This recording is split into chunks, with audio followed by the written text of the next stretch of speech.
Okay, welcome everyone. I'd like to open the meeting at 6:39 p.m. and like to welcome everyone in the gallery on behalf of Council for our first Council meeting in Mitchell for the term. So this is part of a trial that Council has approved, which will be one trial in each area outside Rome in the next 3 or 4 months, and it's an opportunity for community links to having a hearing and we get to respect. Thank you everyone for coming. Please excuse me. Okay, so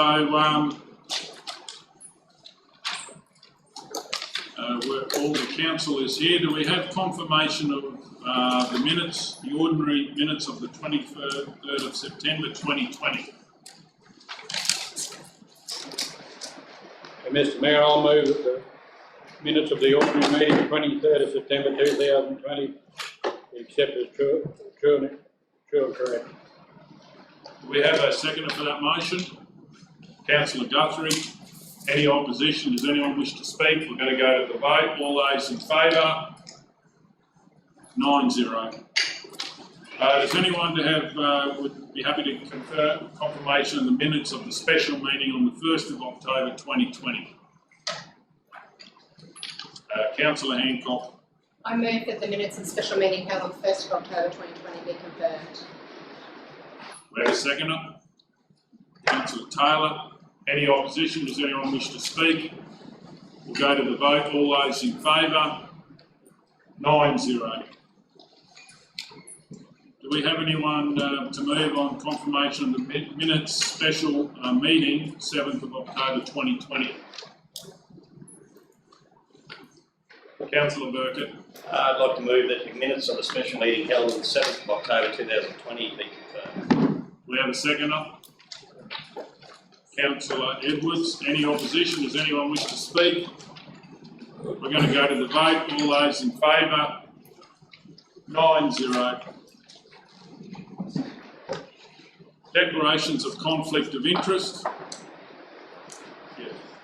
I'd just like to move, if councillors are happy, the suggestion has been that we declare the conflicts of interest as they happen for this meeting because it might run a little bit smoother.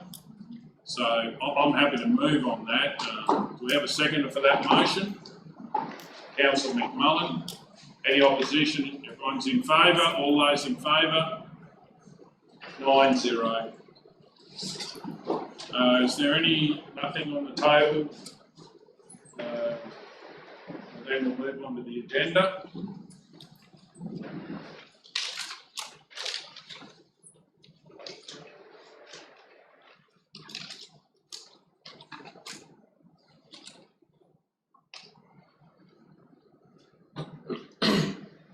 Okay, page 90.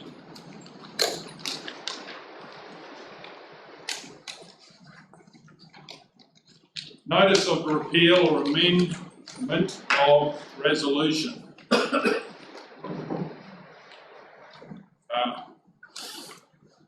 Date 21st of September 2020, item number 8.1, subject heading Senior Citizens Building Lease Agreement. Councillor O'Neill. I'll move the council rescind resolution number GM /01.2019/39 stating that Council 1 enter into an agreement with Roma Senior Citizens for the use of the Roma Senior Citizens Centre for a period of 3 years with the option to extend for a further 3 years. Agree to the payment of rates on 4SP 10335. 3. Charge no higher fee for the use of the Roma Senior Citizens Building for the term of this agreement. 4. Require the Roma Senior Citizens to enter into sub-agreement for subsequent use of the building. And 5. Provide administrative support in drafting the required sub-agreements. The recommendation is that Council 1. Enter into a lease with Roma Senior Citizens for the use of the Roma Senior Citizens Centre Building, Lot 4 on SP 10335 for a period of 6 years. Agreed to the payment of rates on Lot 4 on SP 10335. 3. Charge Roma Senior Citizens no hire fee for the use of the Roma Senior Citizens Building for the term of this agreement. 4. Require the Roma Senior Citizens to enter into sub-agreements for any subsequent use of the building by other parties.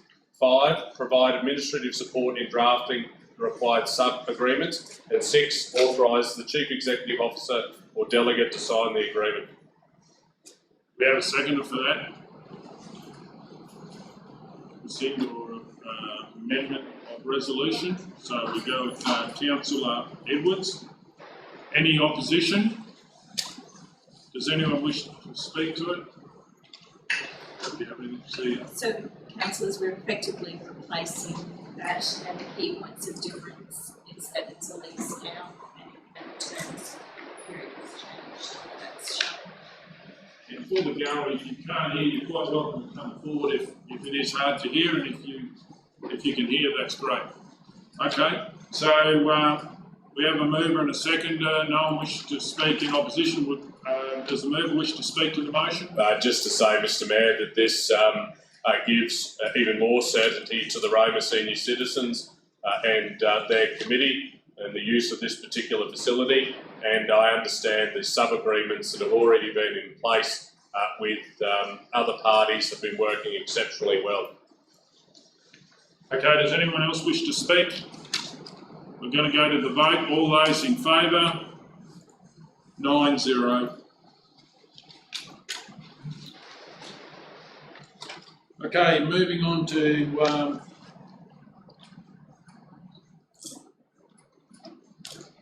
10.1. What page number have we got there? Is that 92? 92, thank you.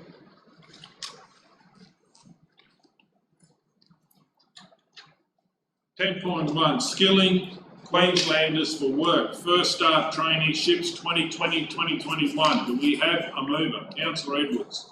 I'll move the Council 1 support the Skilling Queenslanders for Work First Start Program initiative and accept the funding allocation for 4 traineeship positions. Number 2, authorise the Chief Executive Officer to approve and sign the services agreement between the Department of Employment, Small Business and Training and Maranoa Regional Council.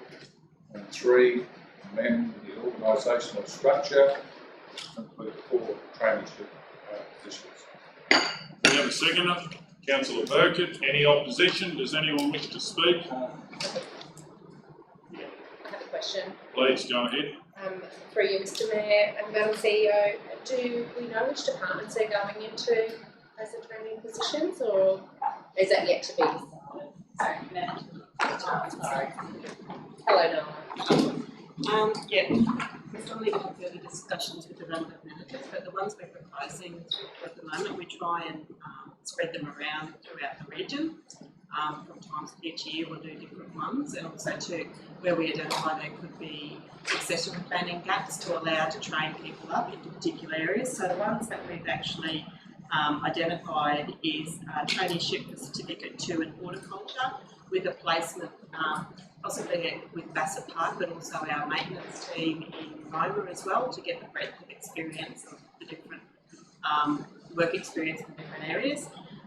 The other one we suggested was a Certificate 3 in waste management operations at the waste facility, and a certificate in business with to be placed possibly at Surat, working with the library and QGAP, Commonwealth New Zealand Visitor Information Centre and Customer Service Centre.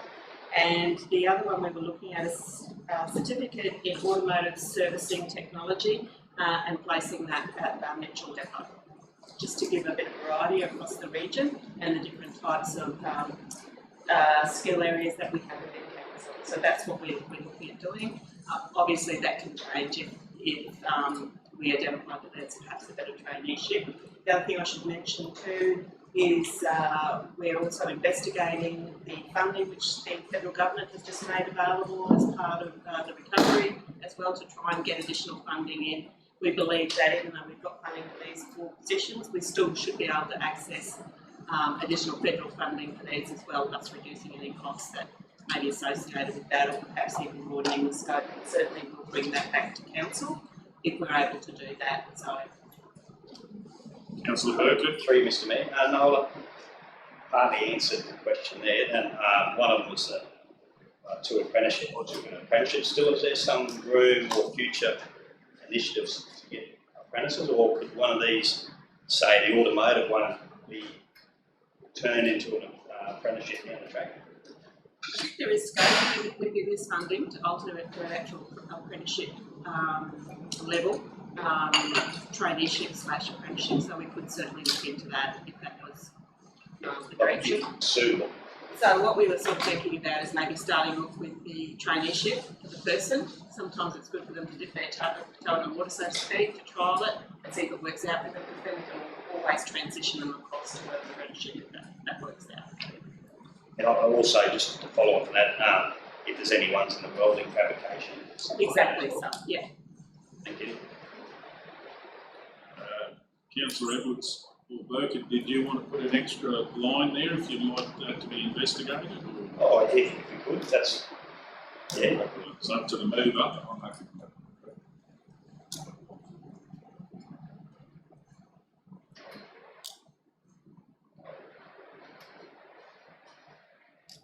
Did you want to investigate? Yeah, to investigate the apprentices? possibility of future funding for apprenticeships in the steel fabrication.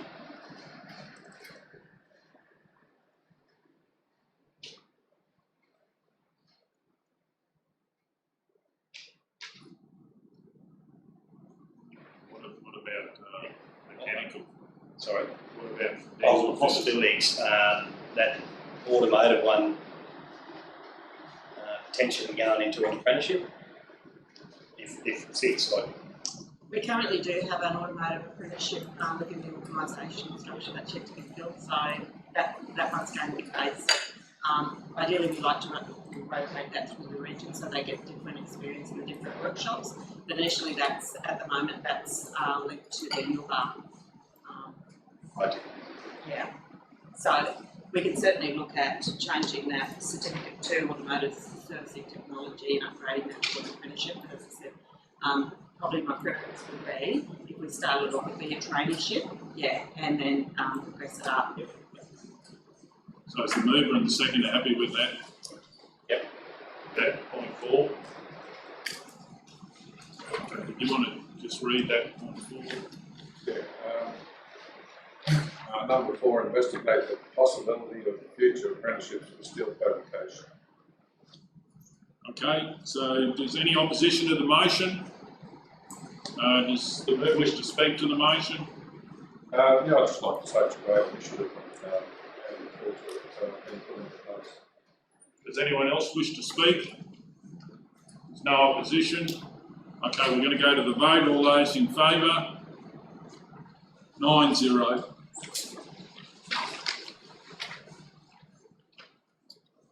Page 189.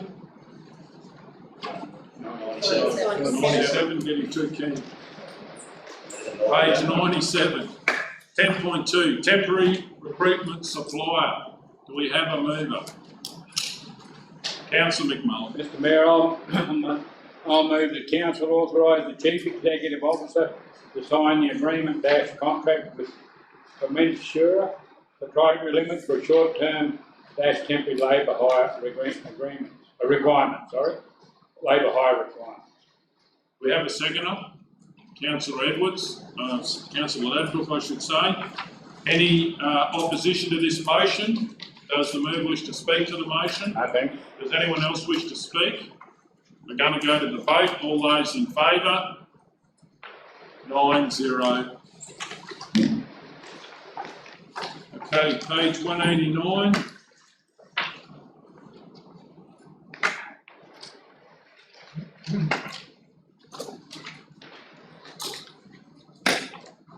Item 11.2, delegation of council powers to the Chief Executive Officer under the Local Government Regulation 2012 Queensland LOGR. I've got a question.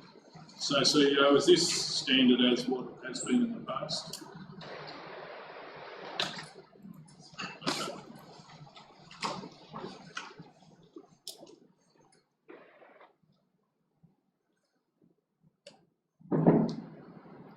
So councillors, sorry. Yeah, please go ahead. So councillors, we did publish a notice on our website about this, and we used to publish it in the paper. This is a change to the local government regulation that specifies that we must do it. We were doing it with law, and this is a delegation to the Chief Executive Officer. Okay, thank you. There's any other questions, or do we have someone to move on this motion? Councillor Hancock. I move that Council 1 under Section 257 of the Local Government Act 2009 resolve to delegate the exercise of powers contained in Schedule 1 of the Instruments of Delegation included in the Officer's Report to the Chief Executive Officer.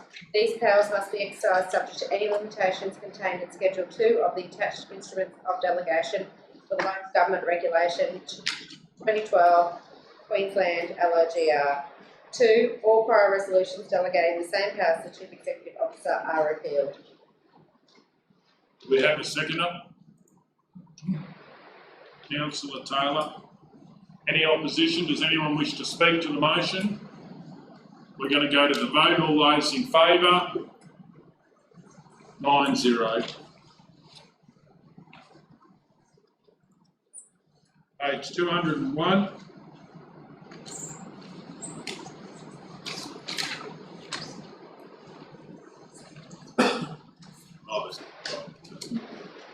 Okay, well, on 11.2, Roma say it's prime sales.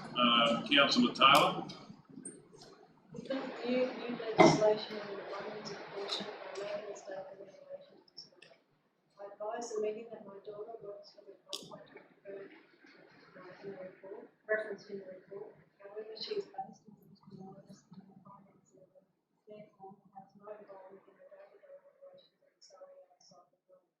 The agenda item before Council today has been raised by the Roma Regional Agents Association and pertains to the operation of the site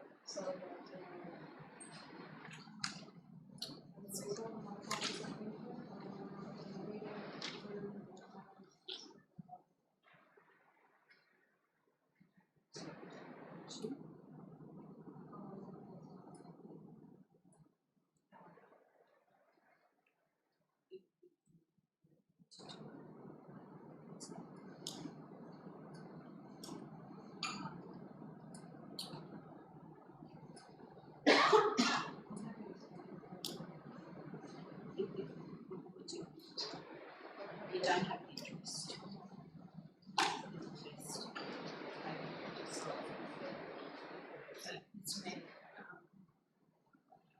Happy for councillors to discuss it, and we'll probably will do this all the way through today, just while we're working through this. So Councillor Taylor's daughter, so that will ordinarily fall within it, but the daughter works for the contractor, but is not part of any of the contract operations at the sale yards. So the contractor is mentioned in there.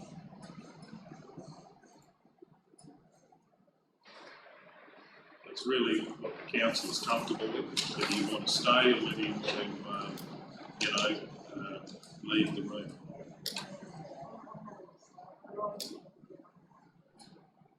Do you want to read the words for that one then?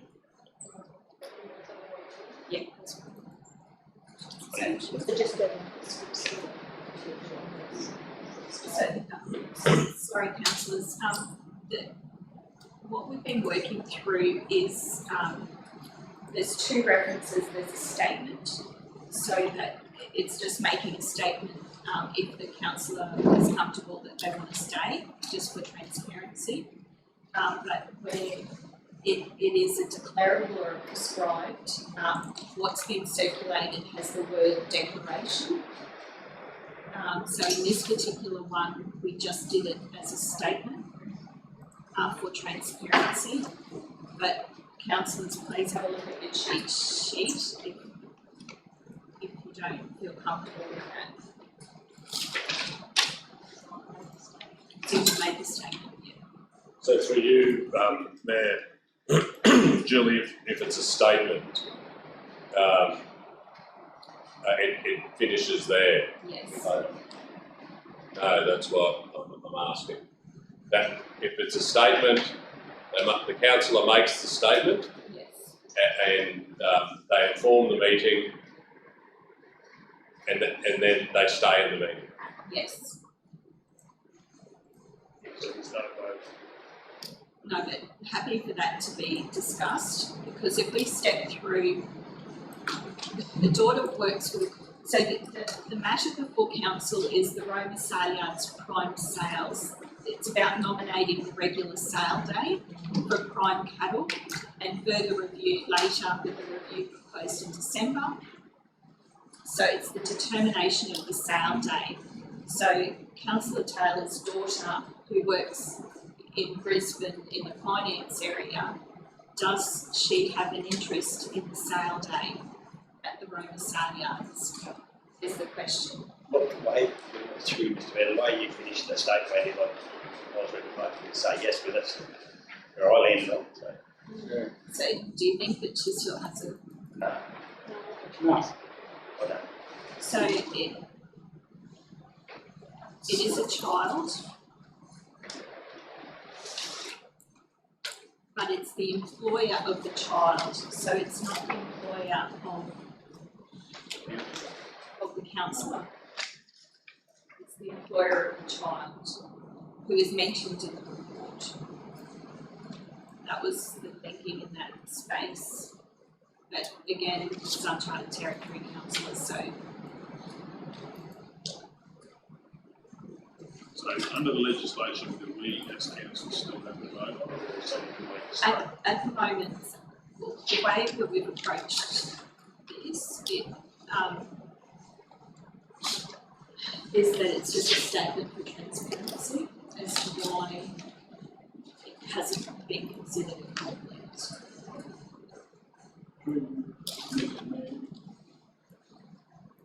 the contractors aren't actually, they're not actually mentioned, are they? No. But their position of work's referenced. Yes, so 11.2, sorry, is the movement and control of stock services contractor, and the NLS scanning and data collection services contractor is mentioned on page 201.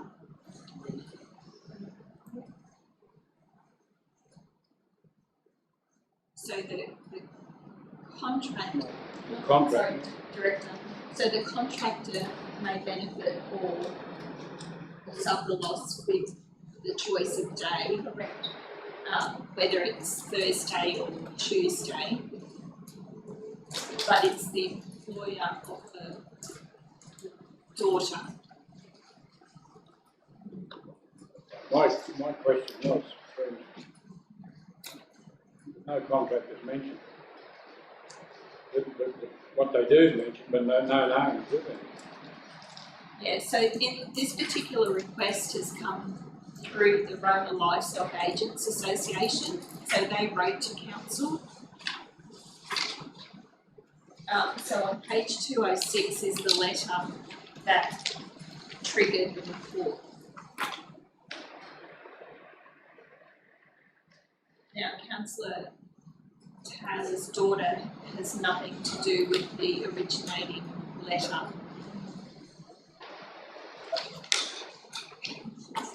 It's not my fault. No, it's right. I don't believe it's any issue at all. So do we have someone have to move that Uh, it's different? So this is, through you, Mayor. I mean, I may have missed this in the training, but there was no reference to statement.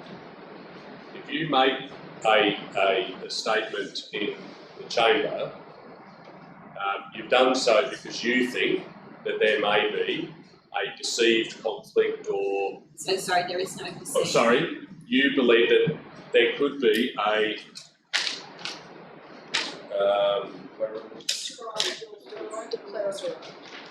declarable conflict of interest. Yeah, so if we have a look at prescribed on the cheat sheet from the department, it meets the first one in that there's a child. but does it meet the second column?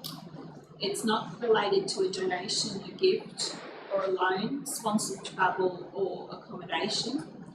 It doesn't relate to a contract with council that her daughter has.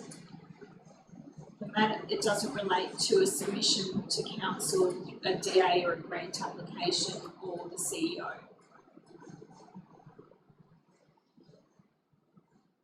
So therefore you've So ruled it's out not ruled out prescribed.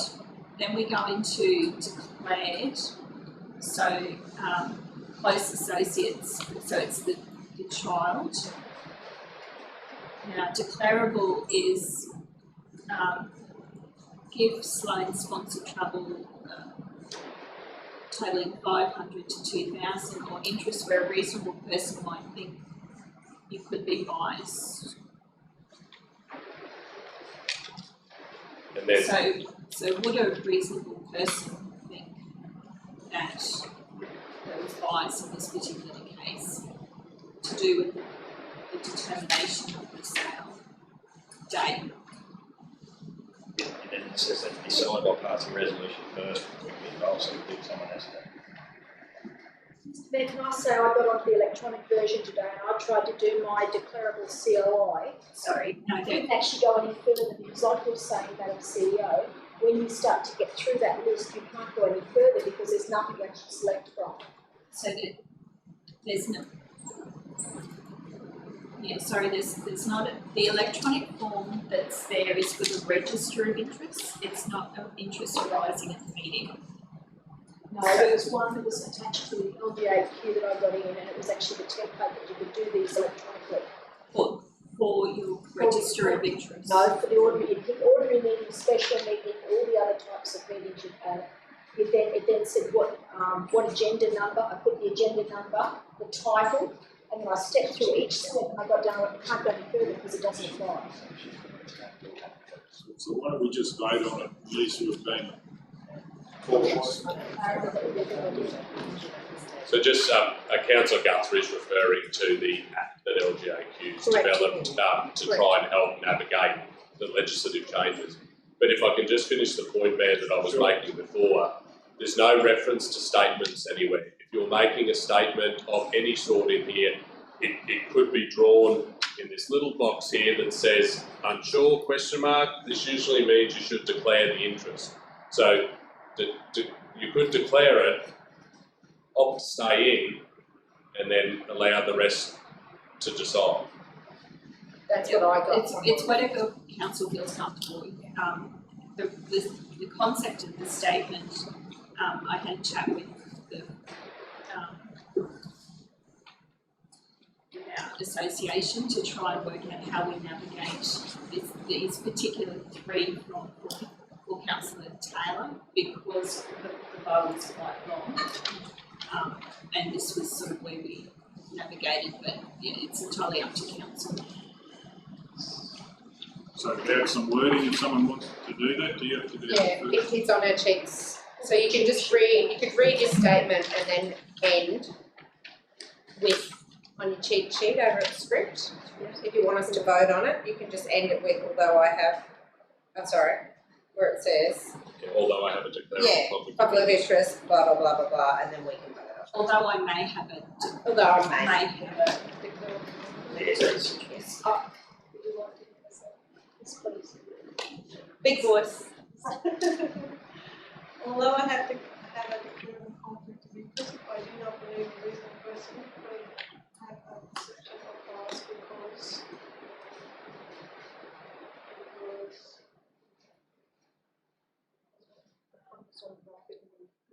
it's based in Brisbane, because my daughter is based in Brisbane, it works in the finance area. area, therefore has no involvement in the day-to-day operations of the South Wales. Therefore, I And it might also say that the agenda item for council today has been raised by.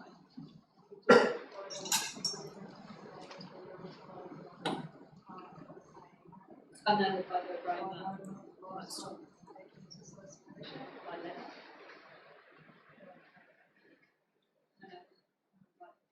Oh, they, oh, but you don't No, no. Oh, right, yes. And pertains to operational matters on site at Surrey Arts and Learning. And that, councillors, that's that letter on 206, which is what triggered the law. Therefore, I would choose to remain in the meeting, however, I respect the decision of the meeting. I will remain in this Okay. Someone wish to move? Councillor O'Neill. I'll move that it is in the public interest that Councillor Taylor participates and votes on agenda item 11.2. And therefore a reasonable person would trust, no, there is no. We can change that anyway. Because a reasonable person would trust that the final decision is made in the public interest. We have a seconder, Councillor Burkett. Any opposition? Does anyone wish to speak? We're going to go to the vote. All those in favour? 8-0. Okay, so 11.2, Maranoa Regional prime sales. Do we have a mover? Councillor Burkett. I'd like to move that due to the recommendation from the Rome Livestock Agents Association, LAA Council 1, nominate Tuesday as a regular sale for the prime cattle until the 31st December 2020. This will give certainty to producers the prime sale cattle are auctioned weekly at Roma. And 2, undertake a review in December 2020 in consultation with RLAA, bringing a report back to Council. We have a seconder, Councillor McMullen. Any opposition? Does anyone wish to speak? We're going to go to the vote. All those in favour? 9-0.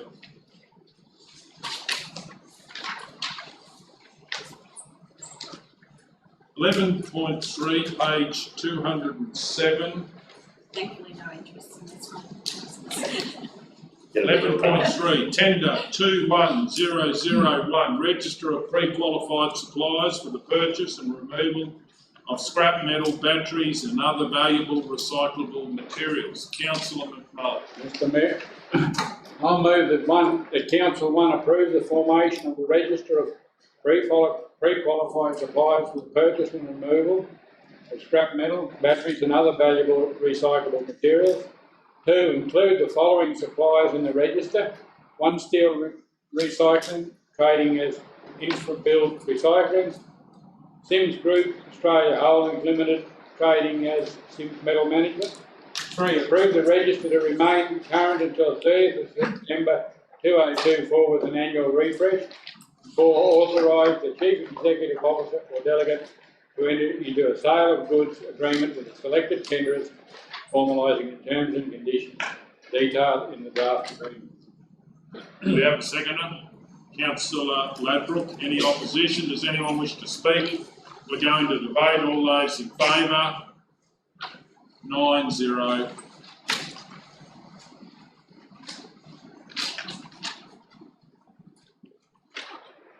Item 11.4, tender 20024, register of pre-qualified suppliers for wet hire of equipment. Do we have a mover? Please go ahead, Councillor Taylor. Just wondering, the list that we have here, that's not the full register, is it? No. Just The council resolved to go back out to tender this one, and these are the ones that responded to that second tender, tender 20024. So it's an expansion of the panel as opposed to going through the whole process again. Yes. Okay, do we have a mover? And sorry, councillors, Councillor McMullen raised earlier today, there was a reference. Page 222.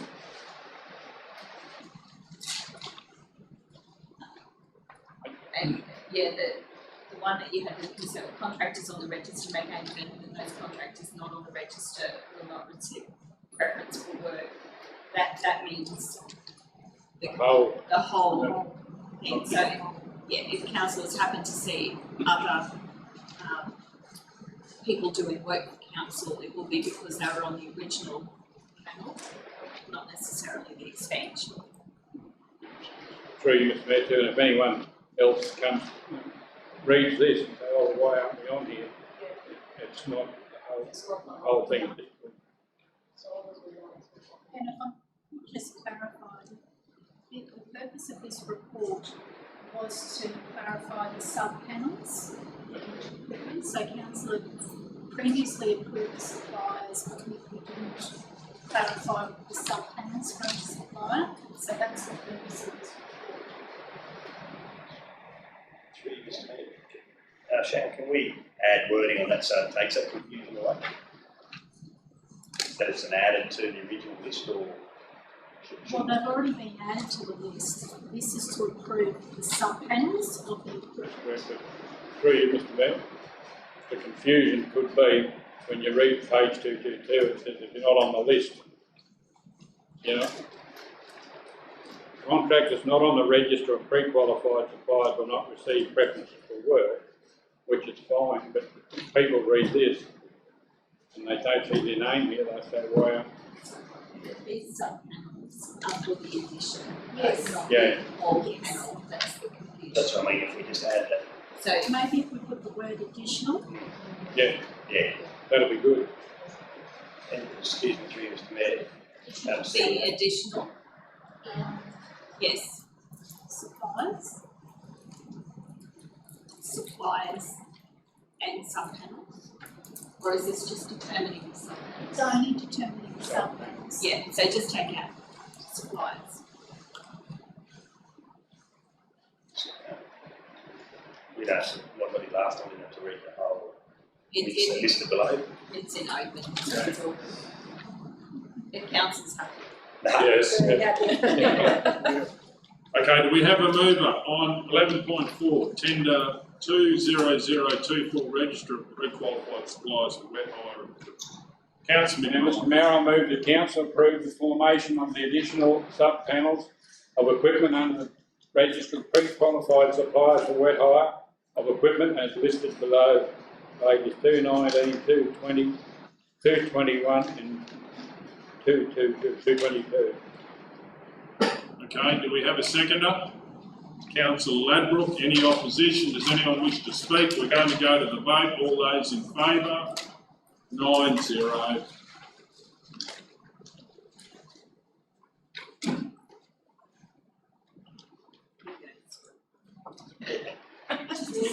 Just a second, brace ourselves. Item 11.5, software option Roma Sale Yards. We'll just record you this time. I think councillor Taylor drew the short story about being at the start of the meeting.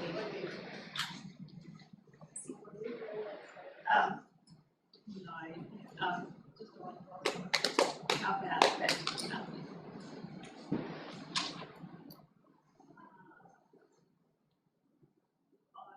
Councillor Taylor, meeting that I have a declarable. Well, you don't make it, or it's nothing. Declarable conflict of Yes. interest. It's business as usual. Keep going. Oh, well, not next time.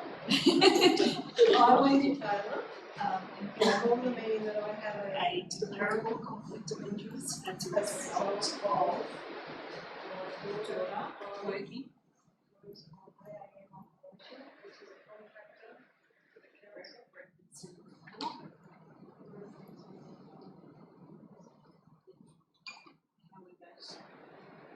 she was based in Brisbane. However, she was based in Brisbane and works in the finance area, therefore has her own life in the day-to-day operations. So, Cycling around. The agenda item.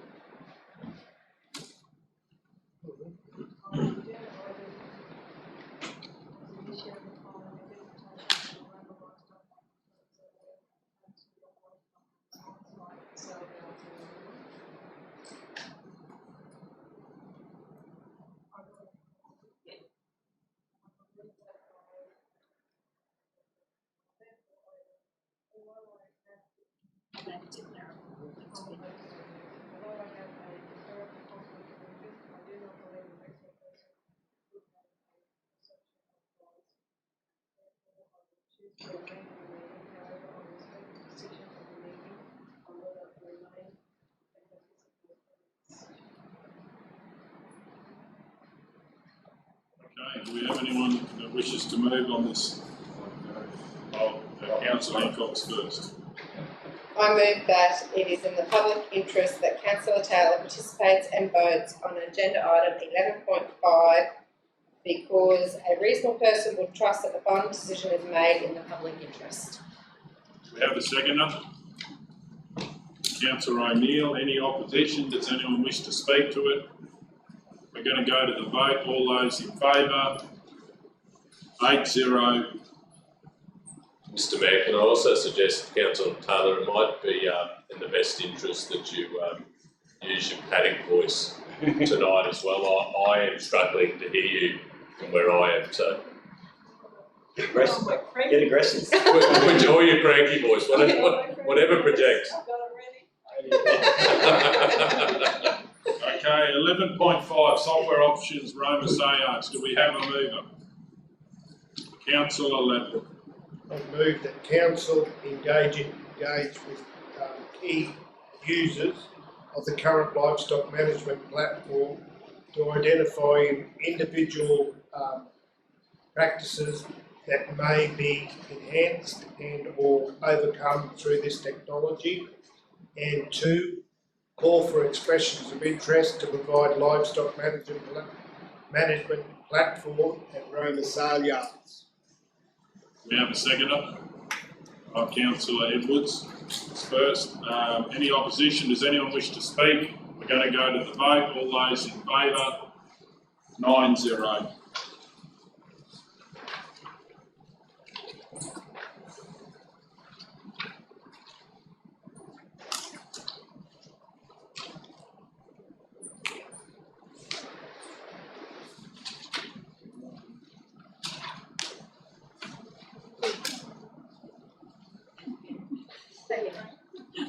Item 11.6, Wayne Times Roma Sale Yards. Councillor Taylor.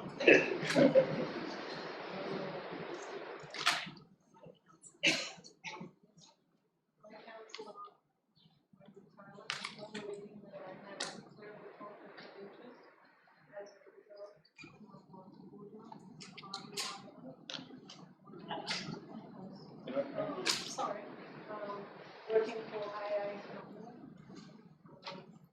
and is based in Brisbane and works in the finance area. Therefore, have no involvement in the day-to-day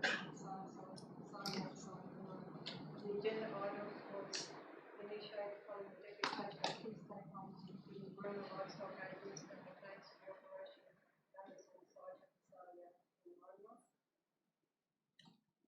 Although I have a strong confidence declare conflict of interest, I do not believe a reasonable person would have a perception of bias. Therefore, I will choose to remain in the meeting, however, I will respect the decision of the meeting on whether I can remain and participate in the decision. We have someone to move on that, Councillor Edwards. Sorry, what was the last thing you said? Sorry, I think. Sorry. Did you have a question? No. I just wondering, I couldn't quite hear it. I just wanted to that's it. I didn't. Remain and participate in the decision. I move that it's in the public interest that Councillor Taylor participates and votes on 11.6 because a reasonable person would trust that the final decision is made in the public interest. Okay, we have a seconder, Councillor Burkett. Any opposition? Does anyone wish to speak? We're going to go to the vote. All those in favour? 8-0. 11.6, Wayne Times Roma Sale Yards. I'd like to move that council instigate the manager of the sale yards document truck waiting times on the ramp, cattle,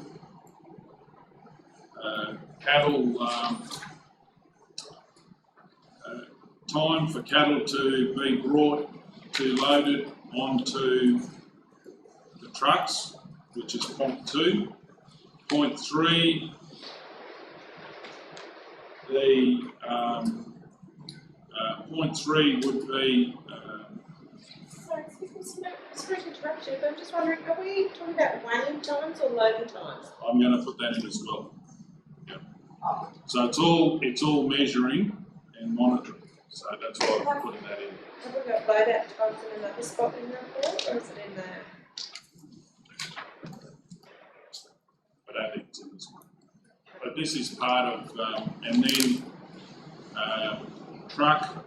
So what the next part would be truck, like waiting times as far as waiting to unload, and this all could be done through CCTV. And the last part of it, monitoring weighing times, all aspects of weighing times.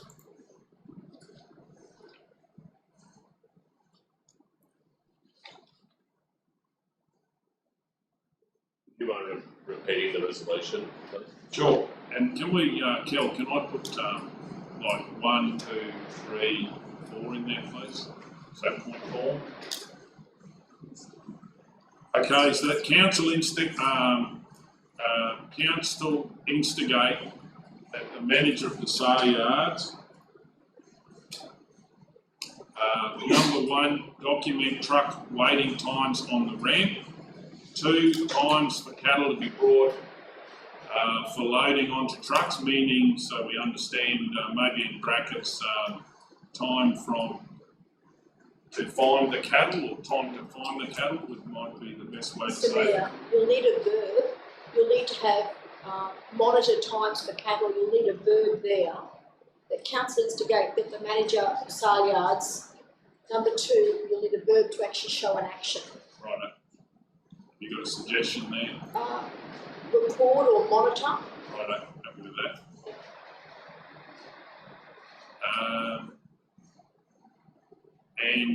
3, monitor all aspects of weighing times. And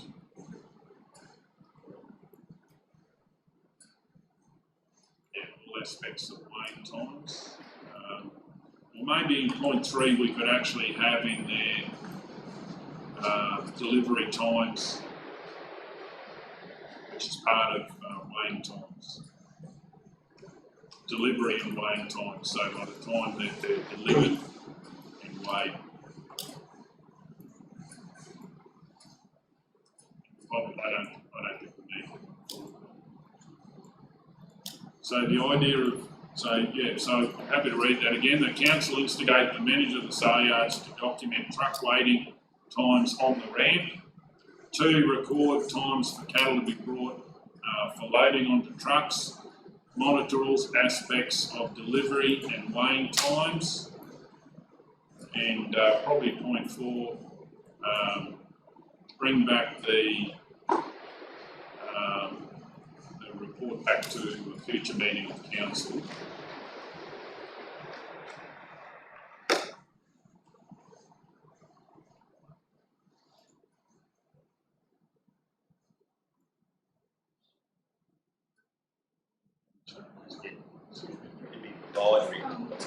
Provide. Would it be better if it says that council resolves that the manager sale yards 1 document? Instigate just doesn't. Good. Right, I'm in the wrong context. And I'm just wondering whether we need to actually put the manager, sale yards, or whether we just put that council. Right, I'm Because happy with otherwise, that. what if he's flat and he can't? Right. We're putting that on one person on sale day, which is a lot of work for one person. You delegate it. Yeah, but if we say manager, Yes. then we're saying manager. I'm happy with that change. council resolves. Or that council just one came back, document, yeah. I have another question. Can we even, sorry Mr Mayor, I'm just a bit confused, I don't have a problem with this, but can we even do this? Because this isn't the report. The report that we're looking at, that the information provided is actually about waiting times. It's not about, and I know that there is issues with loadout as well that we've discussed previously, but I don't know if we can even do this, can we? I think it needs to be pulled apart as this first step. You won't. Mr Mayor? Yeah, I'll second the motion as it is first. Right. Do we have any other questions or any other suggestions? Oh, well, I would like some clarification, if I could, please. It says document truck waiting times on the ramp. There's actually 3 ramps. You're talking about load-out ramps? Loading out? We'll load out and load in, so I'm happy to put an S on there. Okay. And in terms of document truck waiting times, is this 24 hours a day, 7 days a week? That's So if we've got CCTV of the ramps, we can, they've obviously got ponds on there, and they would document that truck was there for 2 hours 15 minutes, or it was 1 hour 30, so also someone can do it remotely, there for that. However, so that means someone would have to sit down and watch them correct. for the whole time. Just, Well, like they fast forward the camera and then on the DVR or whatever and say, oh, they moved now, that's the time. So they don't have to watch it the whole time, they need to record the time. So is this, do we need to put for a trial period or? Yeah, I'm happy to put for a trial period.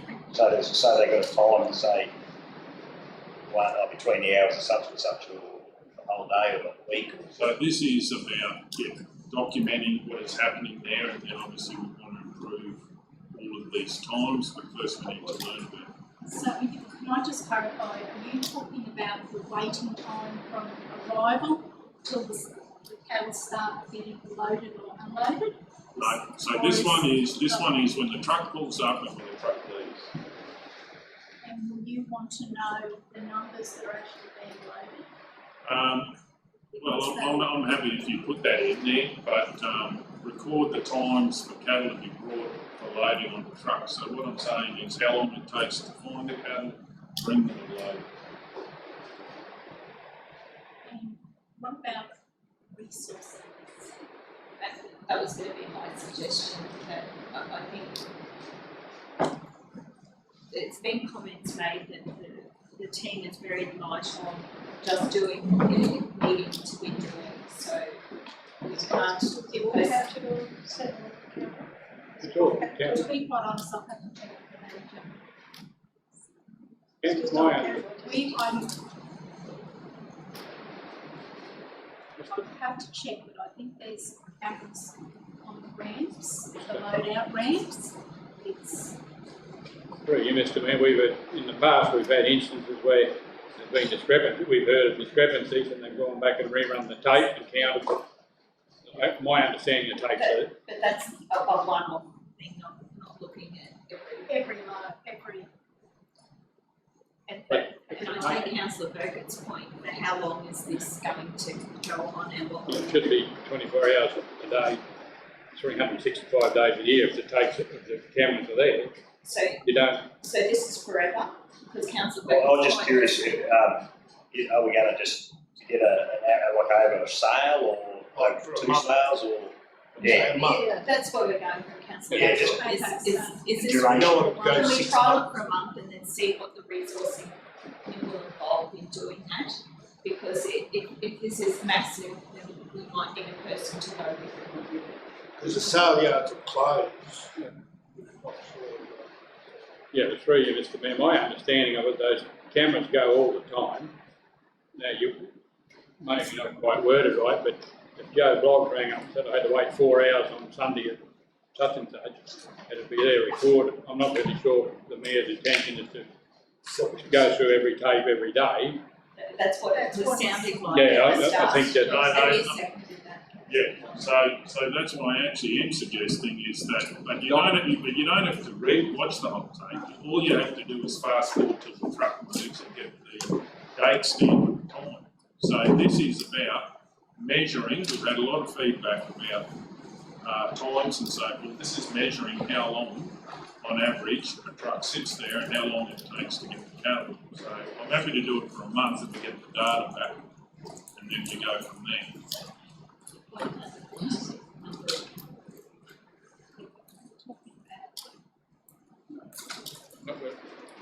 Can I ask Mr. Freeman, how do you mean the quantity of cattle? Well, depending on the size of the truck and the number of cattle being loaded is going to determine how long the truck is at the ramp. That's correct, but it's also going to determine if he sat there for 3 hours waiting for the cattle to be brought to the ramp. That's where the Yes. issue is. Yeah. If it shows the cattle got there and it took an hour to load them, that's fine, but most of the discrepancies we're hearing, in fact, they're sitting there for 2 hours just waiting for the cattle to come to the ramp. Which is different to what that says, that's not clear in the resolution as it stands at the moment. So that's actually two things. One is how long they're waiting, and one is how long waiting before they start, and then one is actually loading the cattle. So point 2 is record the times for cattle to be brought for loading onto trucks. So maybe, Mr. Mayor, it's not waiting times, it's the time that the truck is stationary there, undergoing the process of then the load in, the load out, rather than waiting times, because the waiting time could be the time it takes for the truck to actually get to the point of unloading. So maybe it needs to have an additional 1, 2, 3, 4 and 5. Maybe yeah, I think Clearly so. says up there the waiting times on the ramps. So I think 1 is okay, but we need another one to say, like, you know, when you'll notice on Monday afternoon there's a wait of so many trucks, and that would be the last part, which would be point 5. If we could shift 4 down to 5 and report the so these are trucks in a lineup waiting to unload. So in respect of those ones, they won't be on the video. No, that's correct. So It's someone only will when have to they get be to the there. ramp anyway, you can't, it's only when they get to the ramp anyway, because you can't determine if there's a 10 lineup. waiting or a 100 Yeah. waiting. So And whether they're body trucks or they're triples. it's only about the ramp. So if you want that documented, we'll have to have someone there, and you'll have to specify what time. Well, obviously, I think we can definitely do 1 because we know that happens. We But can it's do not on the 2. ramps, is it? That's the problem. No, it is, there is. I mean, there's 2 problems, there was 2 problems, but that's been eliminated, 1 problem. The stationary reference though, prior to the commencement, so it's because once they start, it's the number of cattle that determines how long it is. Yeah, but that's Maybe not, if we start from the beginning, you want to record how long they're waiting in the lineup to get to a ramp. no, that's not what, no, that is a different, that's nearly eliminated now with the change in the entry time. So you don't want that. Well, that's not what I think. The biggest issue is we're hearing is when they pull up at the ramp, then they've got to wait for an hour or 2 hours for Joe Bloggs to bring the cattle to them. Is that what, am I hearing? Correct. And there's 2 things, like there's obviously extenuating circumstances, how many cattle, but that can be put in there. The big thing is the ramp, like stationary, and that's really just fast forwarding and say they came at 6:27, they left at 8:14, that's the time for that cattle. So we get some data, and you can't improve things until you start to measure. So we've got to move in a second. So can we just have a moment to make sure that this is what is meant?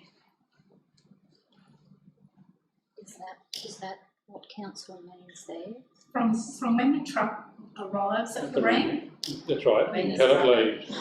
Arrives Well, at the ramp at the ramp, and is stationary well, until cattle are brought to the truck.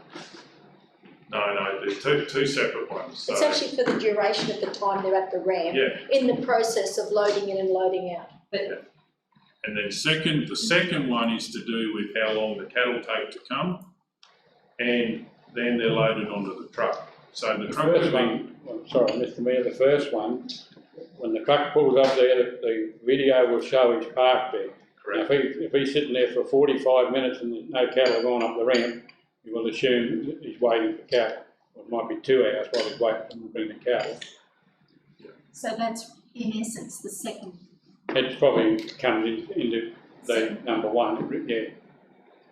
and no one has to sit there and watch the whole video, they just need to look when the truck, fast forward, find that it's moved, go back, get the number, move on.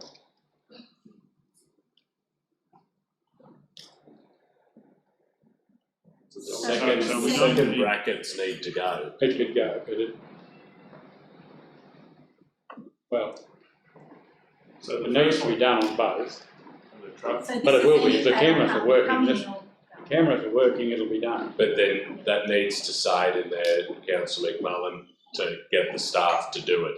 If it doesn't specify that this is about when the cattle arrive at the sale yards and are offloaded, then that won't be recorded.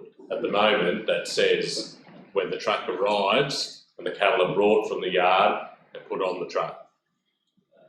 yeah, correct, so point one needs to say, document waiting times on the ramp from when the truck arrives at the ramp to when the truck leaves.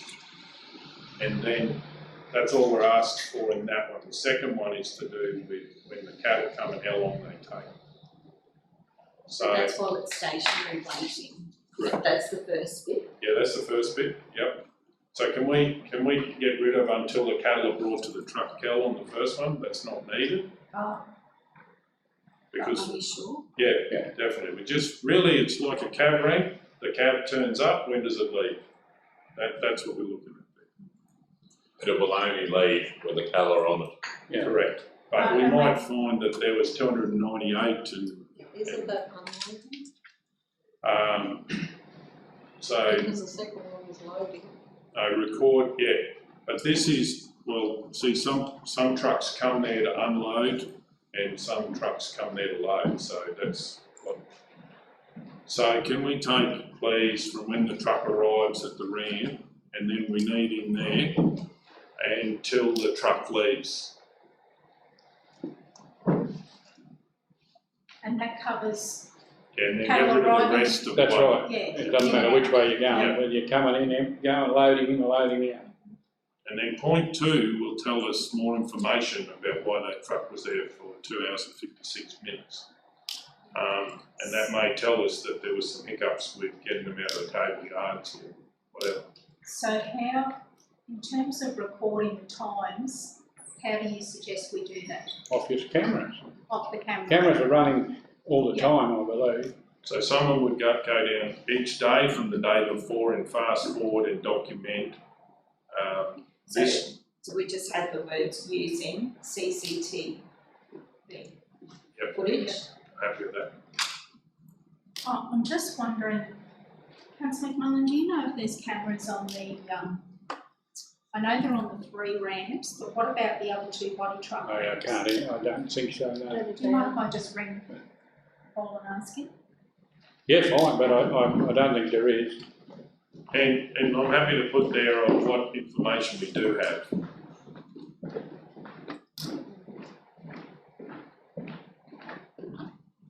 Like to all back to delivery, we provided with the future report. And truck arrived to the ramp, arrives at the ramp until the truck leaves. I think that's pretty self-explanatory. What about the number of cattle?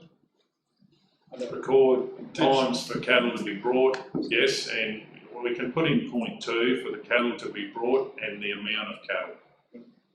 You happy with that? Well, don't worry about it, I think it's irrelevant because the numbers of cattle have to be recorded full stop anyway on your permits, so. But this might be in the report then, so we can. Because they're gonna, I don't know, I might be looking at it simplistically, but they're gonna be longer there the more cattle. Exactly, but it's going to show, So it's gonna be the distorted issue is unless- not, the biggest issue is waiting for the cattle to get to the ramp. If you've got 4 decks of cattle, it takes a bit longer than 2 decks, I know what you're saying, but that'll come on, from when he runs the first lot of cattle up that race, the camera will pick it up, and then, like, it might go for, 35 minutes before he shuts the doors, you know, and that. Yeah, but to have the complete picture, I think we need the times and the number of cattle using CCTV footage Yeah, I'm happy to put that in. on the end and the number of cattle. I'm quite happy to have it in. A number of cattle will make more work for the people, though. Yeah. Because the camera will pick up the ring you want. You want to put the, you'll have to go to each permit. If you call on, you know, truck at say 5 o'clock Monday afternoon, then they'll have to go and find the paperwork for that to find out how many cattle there was, because they won't count them with the well, you'd have to be pretty good to count them running under the camera. No, not saying count them, but I would have thought the duration that they were there would be a factor of how long they waited for the cattle to arrive and how the number of cattle that they had to move. If we had that from another source without having to look at it.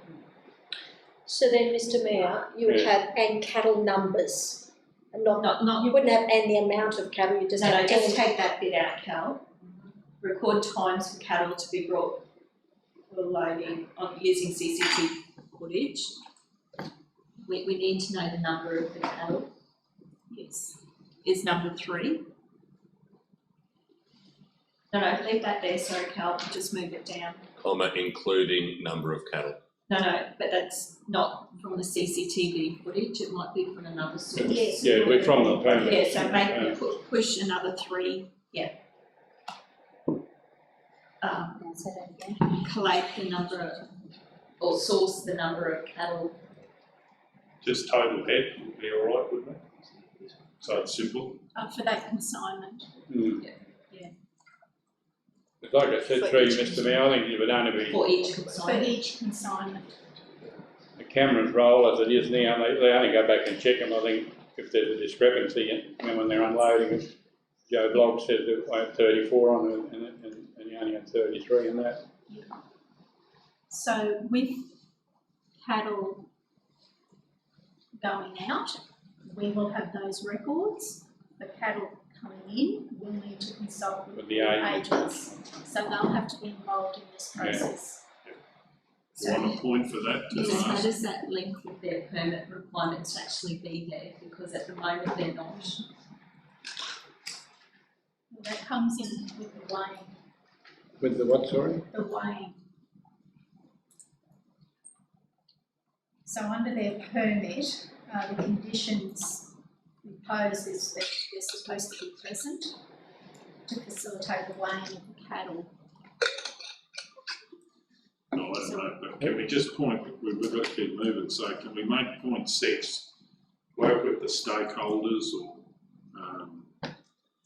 Well, it's the Roman Livestock Agents Association. is that the only ones? We've got a contractor in and a contractor out. So they have a contractor, can we just not with the stakeholders, or do you think that will be the ones? Because they have a contractor that does their work to do the trucking for cattle. I just spoke to Paul, Yeah. and he said that we would have to work with the Roman Livestock Agents. Okay. That's for receivables. Yeah. But some of the big issues are with the outgoing cattle Yes. too. So, We have all that information. sorry, you mean just for numbers? Yes. Right, is this second happy with that motion? Point 6 then should say work with the Roma Livestock Agents Association for receival, because they don't, Correct. but for they're receival of cattle, not cattle.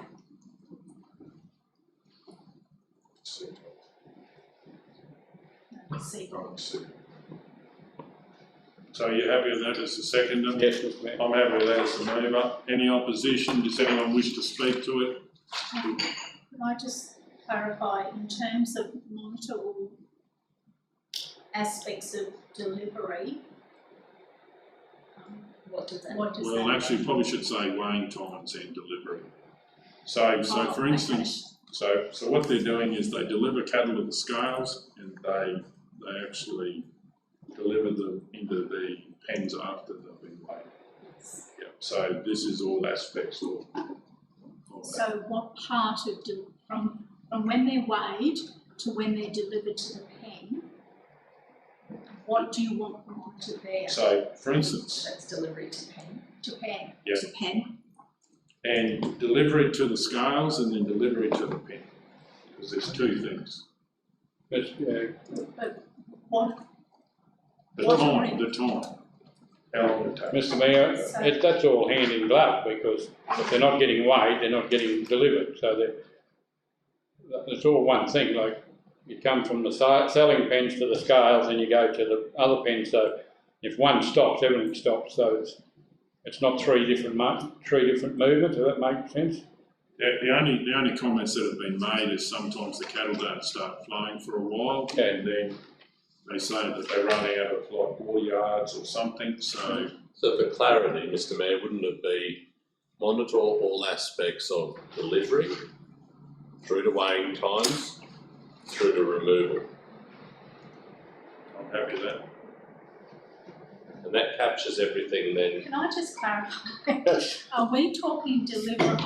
That's Are we talking from taking this, from the selling pen selling point. to the weighbridge? Is that what? And back again.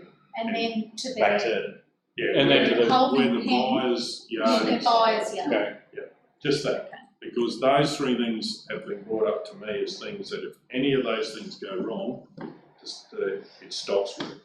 that's what I'm saying, it's one Correct.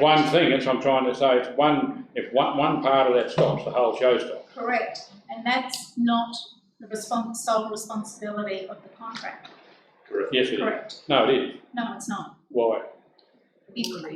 Because of all the other reasons listed in the report. They take, when they fall the hammer, Yep. the contractor takes them from there till they're finished with. Takes, True. yeah. But when they take them from the selling pen to the weighbridge, if they get to the weighbridge and the agent hasn't brought the paperwork down, it stops.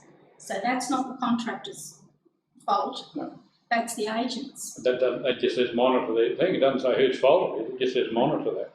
Yes, So it could be the agent's fault, it could be the correct, weighbridge, yes. could be council's Shall we say weighbridge. analyse? once this analysis is done, we'll know. Because, as I say, what you're saying is correct, if the council weighbridge breaks down, Correct, It that's stops. us. it's, Yeah. So analyse. So, Mr. Mayor. Yeah. Will we need additional staff? Yeah, that's a good question. no, Thank No, I don't think so. Well, the comment that we're hearing all of the time is that the staff that are there are flat out. So this whose is staff are we referring to? the people that you want to be doing this. The contractor, No. They're not going to be No, analysing analyse. themselves. they are. Well, they're not going to analyse, how do you mean analyse it? Well, monitor and analyse will be our staff. Well, Joe Blogg's sitting on the weighbridge, if there's no cattle coming, he can write down no cattle. We stopped at 2 o'clock or 10 o'clock. We've got staff in the That's way. not what the mayor was saying, it's going through all of the CCTV footage. No. And There's no that's for there's no CCTV. No, that's for the top one's CEO. No, No, but I'm just saying this Oh, yeah, in its yeah. entirety has a resourcing implication, that the matter, and it externally has been reported to councillors Yeah. that area is really flat out. So this is going to be one intensive. The weighing times, Mr Councillor McMullen, the area the CEO is referring to is the sale yards. Staff. it's going to be no different workload to what's now. Exactly. It just that no one's recording it. And on regular times, not regular, but occasions that they've had to go to the CCTV footage because on the ramps because Joe Bloggs has put down he's got 40 head and there's only 39. All this other part with the contractors, they're doing it now, just at this stuff.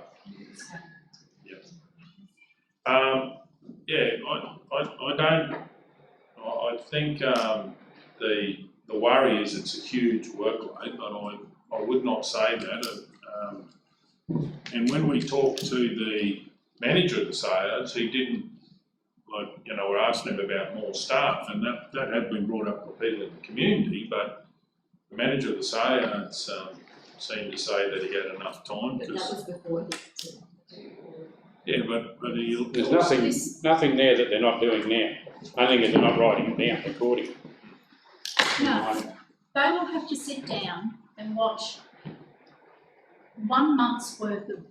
Only if They don't required. watch it all. They just have to just say the truck moved, they go 2 hours, write it down, the next one. So it does take some time, definitely. Well, it will. But you don't have to watch it all. That's not. Well, if you know, well, how are you going to know it?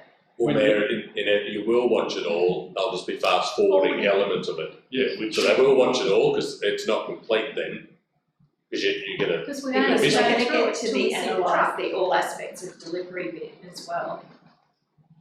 And, well, when we've got, CCTV, we don't watch it all, we just fast forward to a bit we want to look at, and then we do. And so it will be a lot of fast forwarding, and then the colour of the truck changes, and then we move on, so. Mr Mayor, .4 needs to say it's the aspects of delivery from the selling pen, which is getting done now, just no one's documented.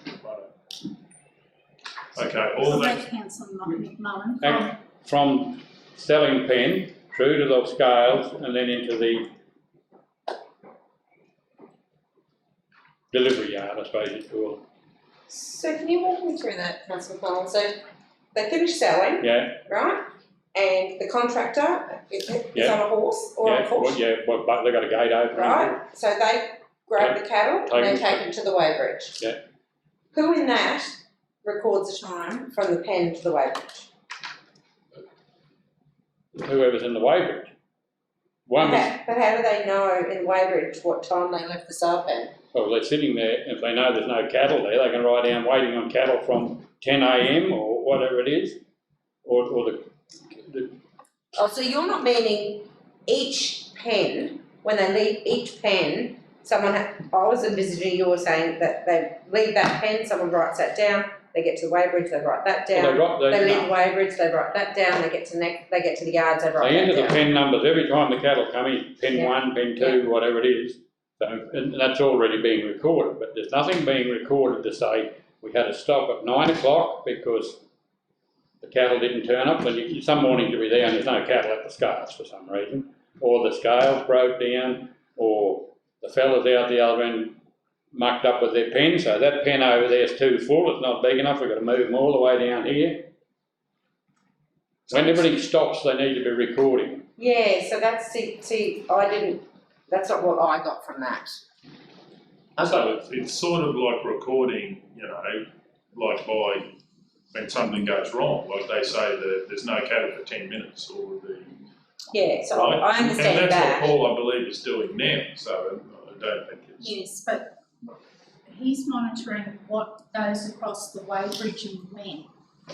But we have no way of monitoring at the moment, or we're not monitoring from when it leaves the selling pen till it gets to the weighbridge. Like, we don't know what time that is.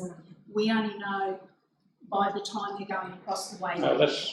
They do know, because they can be there, they can know because of a morning they're standing there and they know it's 25 past 8 and the first lot of cattle turn up, or whatever the case may be. Yeah, at the weighbridge. Yeah. Not from the selling pen. But they only go. Let's please leave it to the people that work out there, because they do. The first selling pen's from here to you. And then and they know, and the fellows want to bring them out one at a time, pen by pen, or 2 pens, whatever, yeah. Mayor, could you add a point at the bottom, which is that something along the lines of, this is council's intention, but the manager of the sale yards reviews how to implement the monitoring, and he comes up with a plan of how best to do it, right? And it might mean that in a fortnight it's got to come back to council for ratification, but I think the essence is there, the intent is clear. We just need, as Councillor Mullen tried to respectfully say, let's put it to Paul to say, all right, this is what council wants, and work with Sharon and people there to come back to council, and this is how I'm going to deliver it. Because Oh, the we're an hour in. point of the story is that external parties have told councillors that they are flat out, this is going to be a significant position of additional data capture. And we don't want to make a rod for an already busy small team. So Um, Yeah, I'm happy with that. Down the bottom. And Mayor, the reality is, we can all sit here and say there's no resource implications, but we might be missing something, because in fairness, none of us work out there.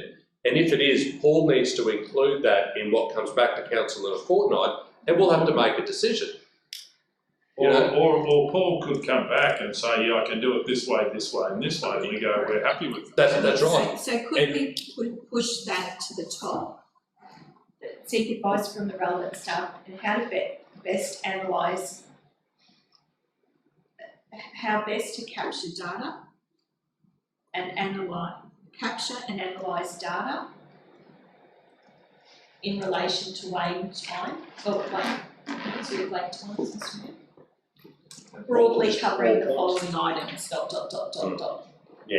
And can I suggest on 6, work with the Roma Livestock Agents Association in respect to the receival of cattle.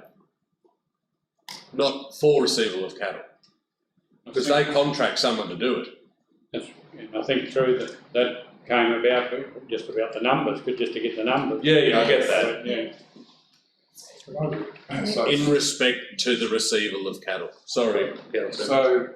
so what Councillor O'Neill's talking about is probably the way to go, but everything else we're providing here is just a suggestion in assisting, in doing the last point. Sorry, Councillor, the way it is now is very hard coded into the resolution, it's not a suggestion, so if we can put the bottom up to the top and make the others dot points.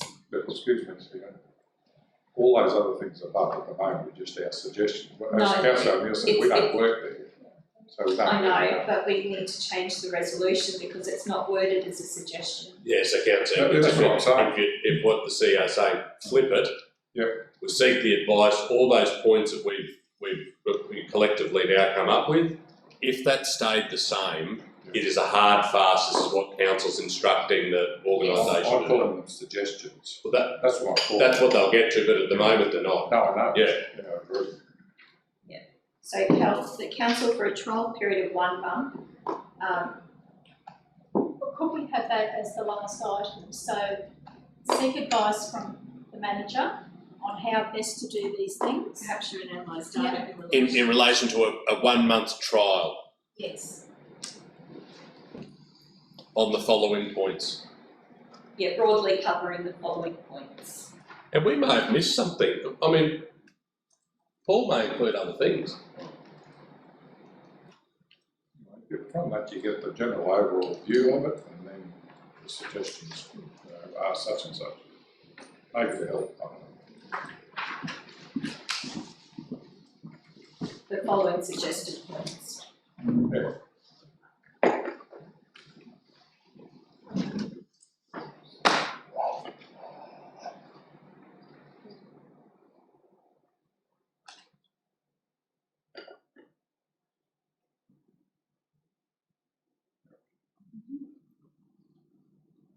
But I don't want the future meeting, just the next meeting, the next ordinary meeting. This way we won't have time to do a month-by-month trial. Oh, Darcy, do you mean? after the Well, month's now trial. we've asked them to come back, haven't we? No. Yeah. Sorry, Carol, could you just pop up to the top again? Seek advice from relevant staff on how to best capture and analyse in relation to a 1 month trial or regarding the following. So my intent of raising that was that the advice comes back in a fortnight for council to sign off on how best to do it. Alternatively, he can give it a go and work out any. Yeah, I think that's good. He could be trialling it and then bring it back. Oh, I'm confidently. Yeah, if seek advice and implement where possible. seek advice from relevant as to how best to capture and analyse. What was the best description? What do we? Could we offer a bit of flexibility for him, like if he sees that as a strict guideline and Yeah, broadly regarding the following suggested points. so, because that gives him a bit of flexibility. Well, no, we've got that already there, but what I'm after is clarification on how best to capture and analyse what.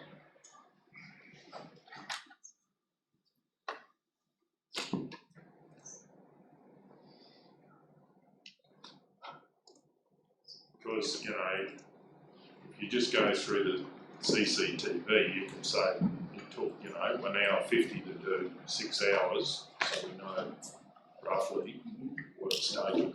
Best capture analyse data, isn't it? Data, To best capture and analyse data. The data following, in relation to what, though?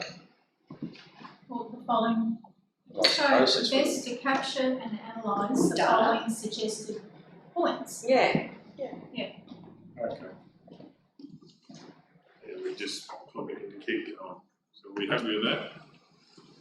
Now, is the second happy with that? Yeah, Mr. Mayor. I'm I'm happy with that. Right. Any opposition? Does anyone wish to speak? We're going to go to the vote. All those in favour?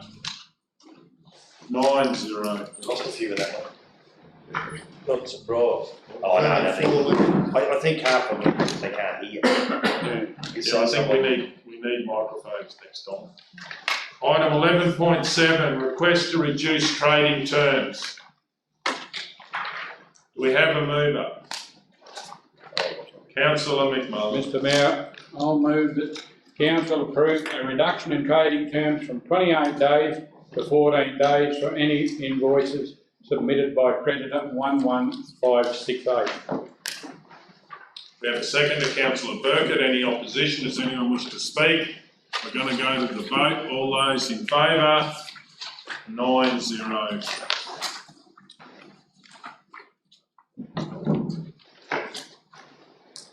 Item 11.8, tender 21012, sale of property at 52 Oxford Street, Mitchell, Queensland 4465. Do we have a mover? And I think there's an alternate resolution issued. That was for 11.9. Yeah, it's not. Yeah, no, it's not. Director? We have a mover. Councillor McMullen. Mr. Mayor, I'll move that council accept the offer from Matthew Pearce of Woomba, Queensland for $60,000, including GST, and 2, authorise the Chief Executive Officer or Delegate to enter into final negotiations with Matthew Pearce, formalising the terms and conditions in the draft contract and execute any documentation associated with the asset disposal. We have a seconder. Councillor, Burkett was first. Do we have any opposition? Does anyone wish to speak? We're going to go to the vote. All those in favour? 9-0.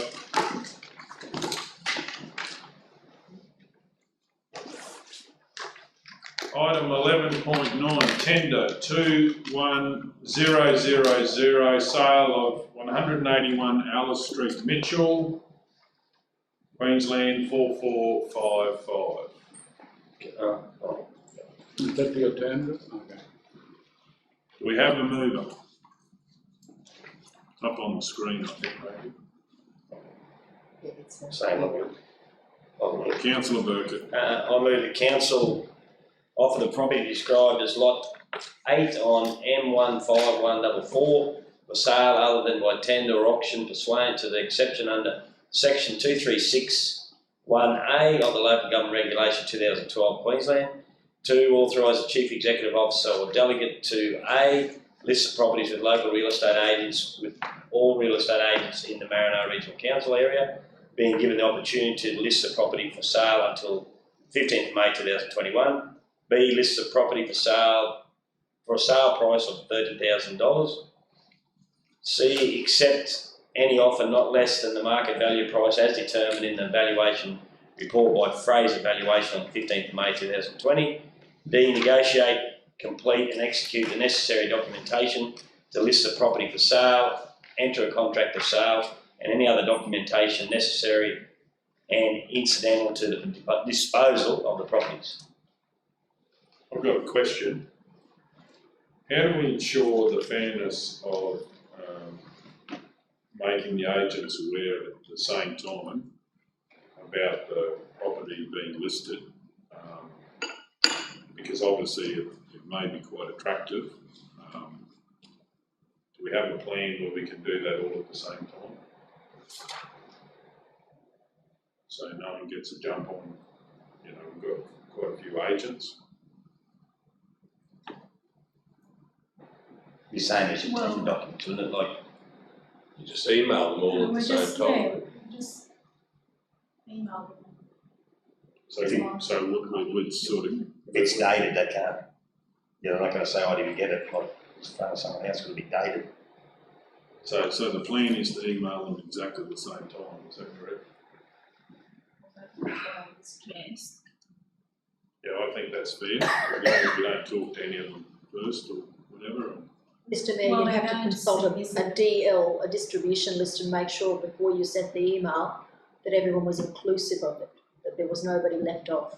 But like And, Director Sharon said, they're gonna see They're it. going public- This is It's open. going to be a public This is document. open. yes, So, But not everyone reads the minutes, so. no. No, but, excuse me, Still there though. Mr Mayor, they'll see minutes will have the it. agenda, and they'll be included on if they're looking for a Yes. property, that sale of 81 others, so they'll be, if they're diligent. So all I'm saying is I believe we should make sure that when we release it to the agents, we release it at the same time. If we do that, we can do no more. So what were you saying, councillor Guthrie? Before you actually do the email, you collate who the agents are in the Maranoa region, double check it, and then send the email off, and then you've got a distribution list of everyone that it will go to. And then the other question is, what gets one agent ahead of another? Is it a signed contract or what is it? First one with the buyer. Yeah, but is it a contract signed? Is it unconditional contract? What is it? Have we done these in the past? First offer, isn't it offer? Well, you can have a contract. There's a that might contract fall over. unconditional, and then there's another one for subject to Subject to finance. You take the unconditional one first and it's gone. Otherwise, you know, usually with finance, it'll be 30 days. Normally with agents, handshake, you put the first person, twice the first person to actually contact. You know, that would be a nice thing to do. Councillor O'Neill? Sorry about, Sharon, is this you? Yeah. Or whoever, someone like that. The Royal Well, yes, Sharon. Is the reason why it's going to all the agents is because we currently don't have a preferred real estate agent? We don't have a panel. And is that no one tendered? Because in years gone by, we've had preferred real estate agents and we've gone out to.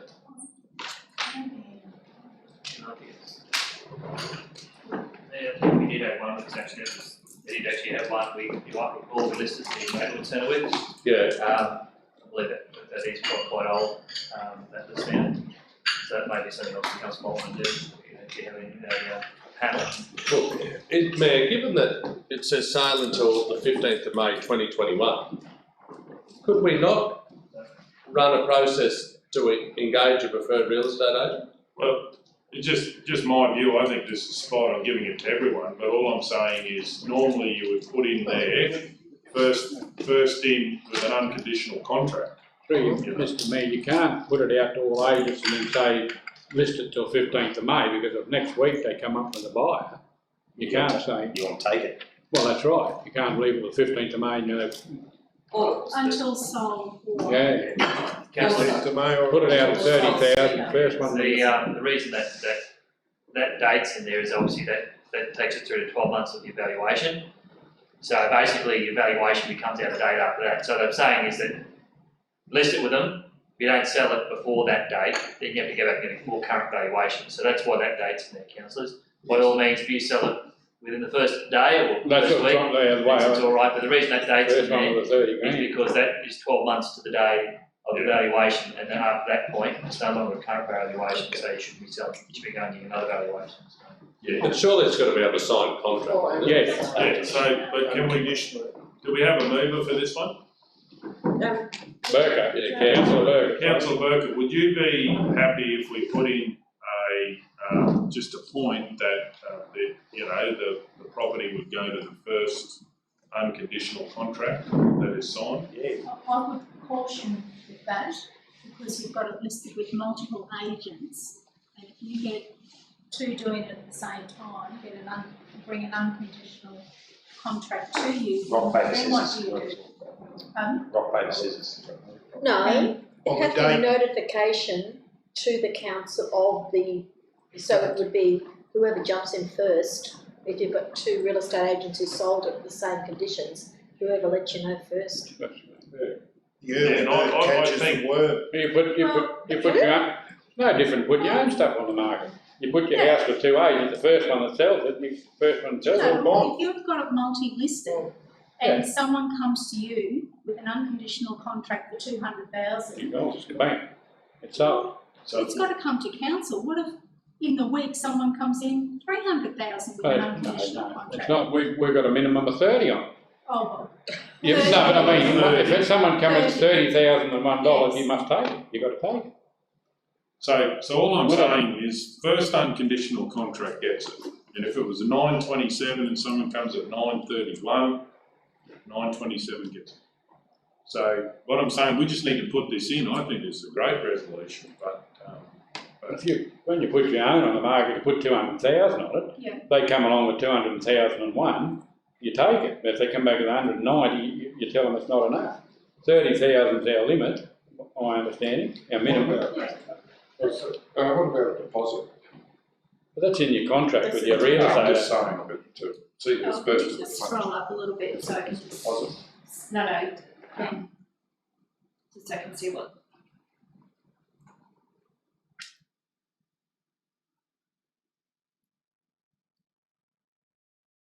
so all I'm saying is, what's roll goal is an unconditional contract. That means it's happening.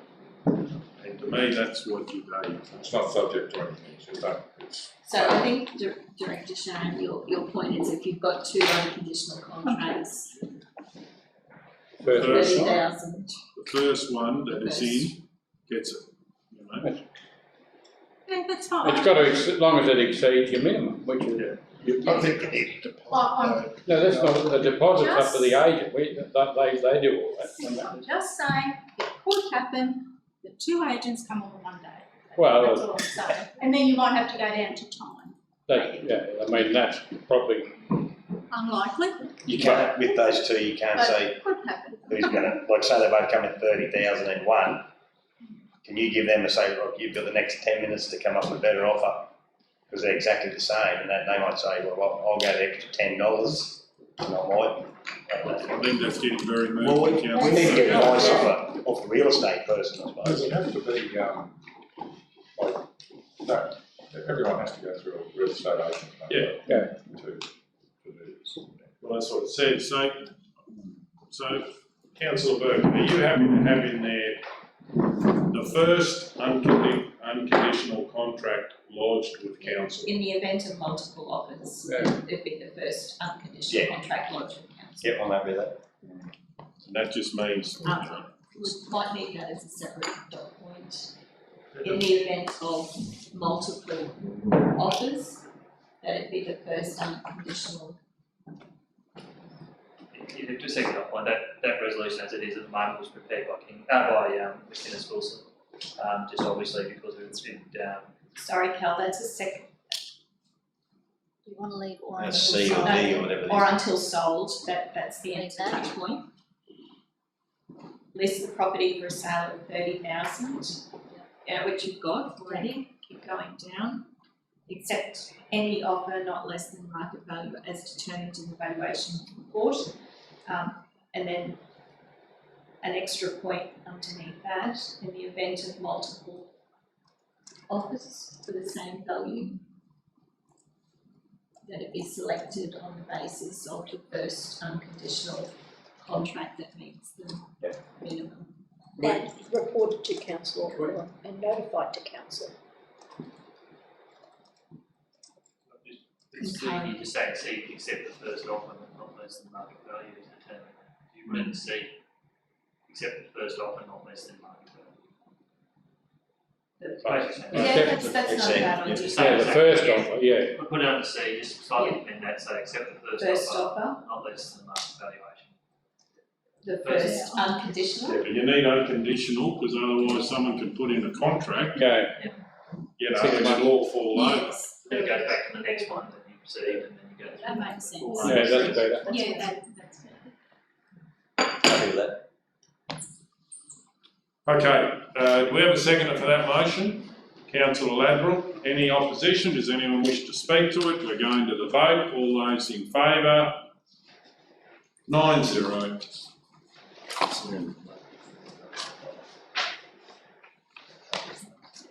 Item 11.10, Local Government Association of Queensland, LGAQ 2020 Annual Conference Agenda. Councillor Yeah, McMahon. Mr Mayor, I move the council, one, confirm receipt of the LGAQ annual conference agenda circulated to all councils on Thursday, 8th October 2020 and provided in hard copy upon request. Two, discuss items contained in the conference agenda if it wishes to. No, we don't. No, I don't need it, sorry, no. I don't need it, just as it is, sorry, just stop point one. Okay, we have a seconder. Councillor Ladbrall. Any opposition? Does anyone wish to speak? We're going to go to the vote. All those in favour? 9-0.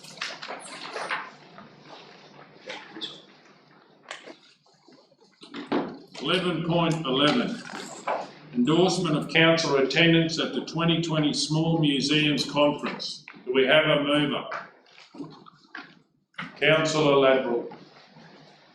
I'd like to move that council endorse the attendance of Councillor Hancock at the 2020 Small Museum Conference on the 16th to the 18th of October 2020 in Ormiston, Brisbane, and two, draw the required funds for Councillor Hancock conference budget allocation.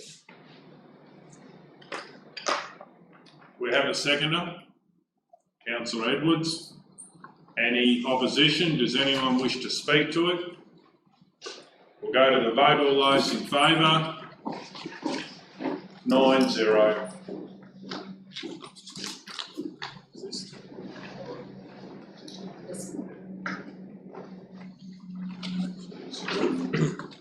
Yes, the one that has to be later. Okay, item 11.12, revised debt borrowing policy 2020-2021. Councillor O'Neill. I'll move that this item lays on the table until a later part of the meeting. Okay, we'll go to the vote. All those in favour? 9-0.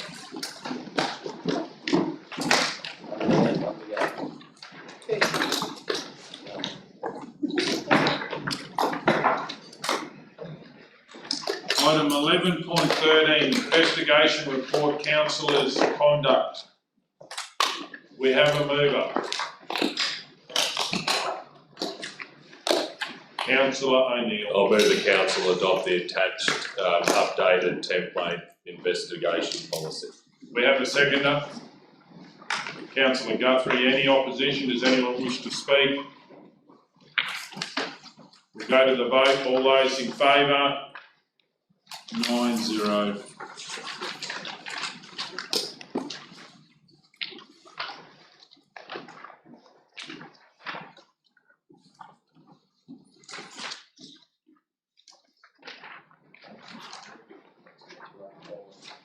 Thank you.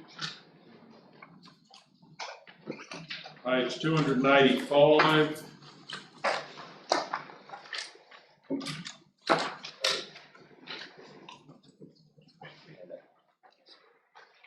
Standing orders policy and meeting procedures. I'd like to move the council adopt the template meeting standing orders and model meeting procedures provided by the Department of Local Government, Racing and Multicultural Affairs. Do we have a seconder?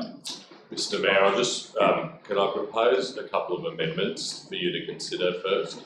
Please go ahead. So just on page 308 of the meeting standing orders. Yeah, the standing orders. I just wonder if you would consider just in terms of ease of practice, that 28.1 reads the following: notify the chairperson or CEO prior to the meeting or as soon as practicable once the councillor becomes aware of their intended absence. It's just in relation to the teleconferences, rather than it having so prescribed that within 3 days you've got to notify yourself, etc. Like in the last couple of weeks we've had instances where I myself have been on the phone, but also Councillor Taylor, and the practice. Granted, we didn't notify yourself, Mayor, or the CEO, but we notified Kelly so that the teleconference was set up.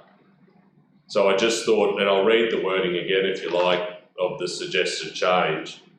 28.1 would read: notify the chairperson or CEO prior to the meeting or as soon as practicable once the councillor becomes aware of their intended absence, full stop.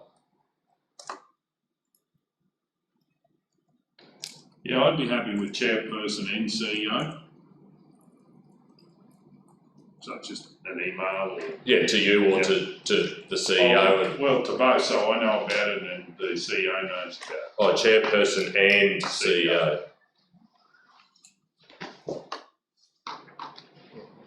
In their intended absence, I think, Councillor O'Neill said. Yeah, I'll read it again. Notify the chairperson and CEO prior to the meeting or as soon as practicable once the councillor becomes aware of their intended absence. So that could be, in essence, if it was 2 weeks before, we notify then. But if something happened the day before, then, Yeah. You happy with that, CEO? And then, yeah, I'd be happy with that amendment. And then, Mayor, just in the model meeting procedures, and I'd be interested to get the CEO's view on this. There is a part in here. He's looking. Sorry. Well, maybe it's in one of them that it refers to what we call each other in the chamber. And now it's been a hard and fast rule, and I agree with it, that Mayor and Councillor while we're in the chamber. But in the meeting, in one of these documents, it states that we refer to CEO, Sharon Director, blah, blah, blah. And it just hasn't been practiced ever. So we should adopt it if that's what the staff are comfortable with. But if they're not, if it's okay to keep referring to them as, Julie or Sharon or Rob, then we need to amend that in these standing orders. I understand that, but I actually believe it should be formal as we refer to ourselves. So I believe it should be Director, CEO, because we're not using our first name. So I wouldn't be happy with that. I understand why you're suggesting it, but or could it be reference both? Because some are comfortable to do it, some are comfortable not. I'm just trying to find, Yeah. section. Does anyone else remember reading I've it? read it, yeah. Oh, here we go. What page? 304, 23.2. Councillors will speak to each other or about each other during the local government meeting by their respective titles, Mayor or Councillor, and when speaking of or addressing officers will call them by their respective official or departmental title and will confine their remarks to the matter under consideration. I see where, it's probably not as bad actually for the CEO and directors, because we quite often say CEO Julie just to distinguish between the two Julies, and Director Rob and Director Sharon. We're a little bit in the habit of that, but when it goes to other officers, the titles could be quite cumbersome. Yeah. Yeah. We don't get that is correct. Correct. If we don't know, officer. For instance, yeah, Chris. Nola's title could be very long. Yeah, that would be hard to remember. Yeah, so and speak addressing other officers. or When speaking with the CEO and directors, we'll call them by their respective title and first name. So Director Bob, Director Sharon, CEO Julie, and then other officers by name. Yeah, I'd rather use the official names. And But if we I use don't the want- example, Mr Mayor, that means each time, do you mind if we use yours as an example, Nola? So you would have to address Nola as Manager, Organisational Development and Human Resources, Nola Board. What So, about if you just say, and councillors probably don't even know the actual No. top long Oh, title. no. And Tanya, do you mind if we use yours? Manager Facilities, in brackets, Land Buildings Instructions. can we just say Manager Tanya and Manager Noah? Yes, that could work. I mean, in fairness, Mayor, I might add that without going back and having a look at the previous standing orders, I would suspect that it's been in there, and that before, for me for 8 years and yourself for 4 and Councillor McMullen for 4, we haven't been adhering to the standing orders. So there is a general practice in place. What the CEO has suggested is probably a happy medium. CEO Julie, which is, it helps, now, and Director Sharon, Director Rob, and then the other. And manager or officer, Fiona, officer. So it would be CEO, director, manager, officer. Well, I'd be happy to have both in there, and then And the first name. we could either use their current title or have the hybrid, if you'd like that. I'd be happy to do that. So if we say Madam CEO, it's not a drama. But what we're doing isn't disrespectful now, is it? No, it's not, but I'm I just think raising it's everyone inconsistent. does. Not with the book, not my book. Yeah, everyone does struggle to know what to call officers. I quite like the CEO Julie and the director, the key titles of CEO, director, deputy director Cameron, and manager and officer. And I think if we confine it to those key positions who are generally at a council meeting, then, and their first name.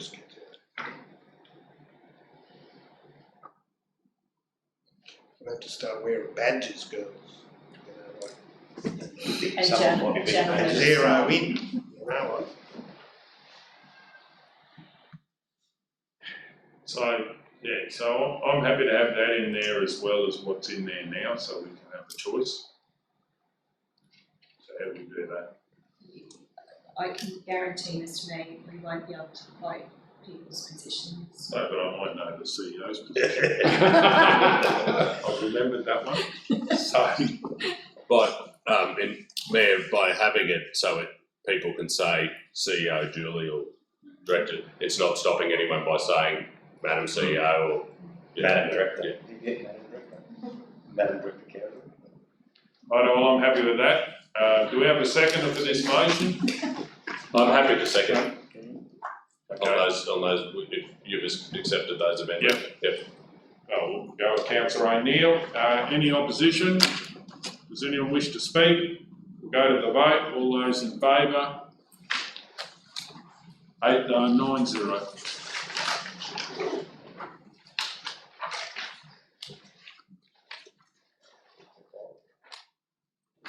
Page 345. Item 11.15, tender 20023, register of pre-qualified suppliers for dry hire of equipment. Do we have Councillor Taylor? Could we just change that as well? So Yes. Thanks.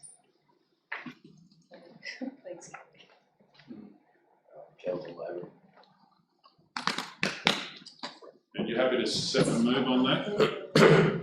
I'd like to move that council approve the formation of the additional sub-accounts of equipment under the register of the pre-qualified suppliers for dry hire of equipment as listed below. With this one, I think the word should be applicable. did you work with that? The council approved the formation of the applicable sub-panels. Because this was. Oh, it's the complete panel. Yes, council have already approved suppliers, we just need to specify the sub-panels. Okay, it just hadn't been broken up. Yes.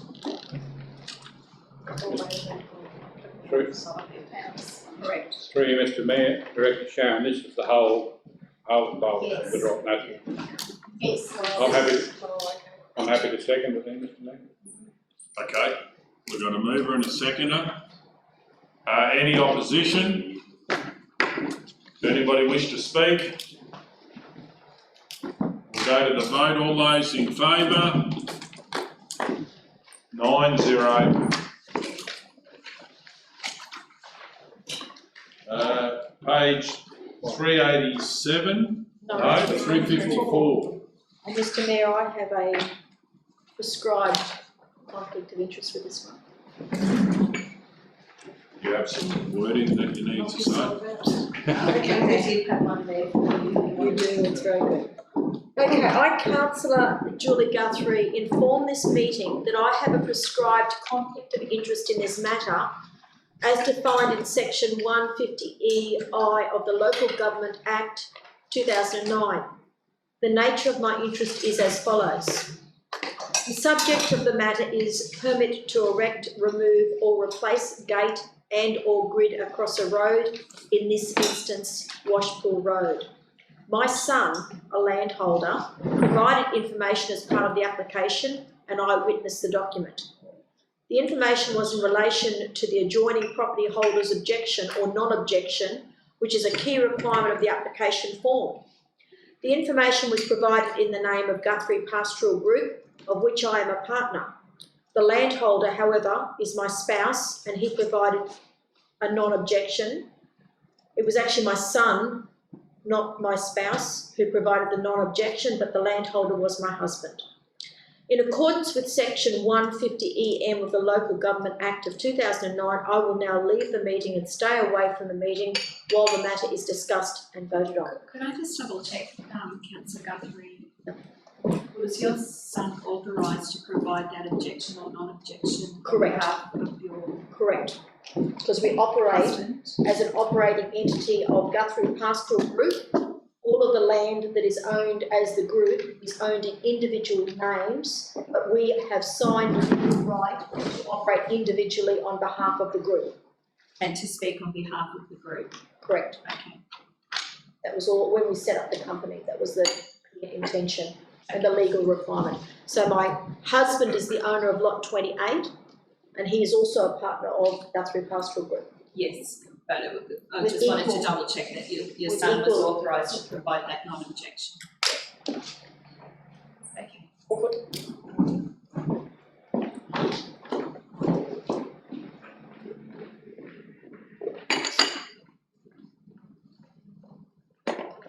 Councillor Guthrie has left the hall. Item 12.1, request for new grid installation Washpill Road. Do we have a mover? Councillor McMullen. Mayor, I'll move that Council 1 approve the installation of a single grid, signage, fencing and associated gates at Chaney's 21.4 on Washpill Road as per Council policy, grids and gates. 2, invoice the applicant the initial fee for a 10-year permit, with the fee for 2021 being $301 including GST. 3, supply the applicant with the works in road reserve permit to undertake the approved installation within the Washpill Road Reserve. We have a seconder, Councillor Edwards. Any opposition? Does anyone wish to speak? We're going to go to the vote. All those in favour? 8-0. Page 387. I will get Councillor Guthrie back.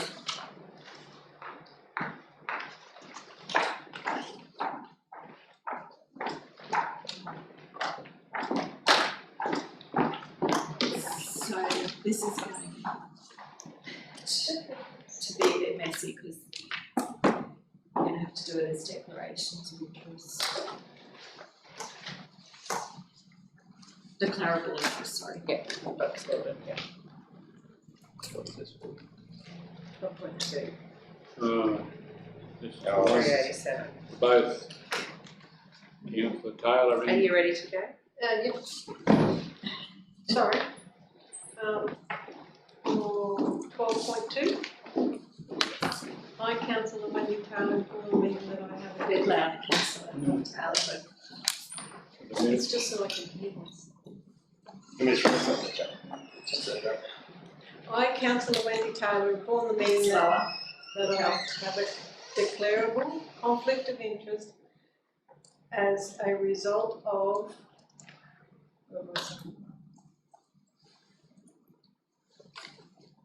Flat.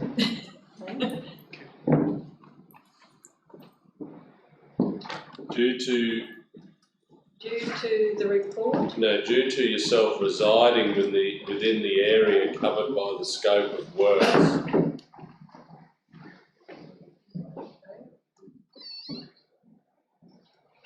Yeah, so this was an interesting one because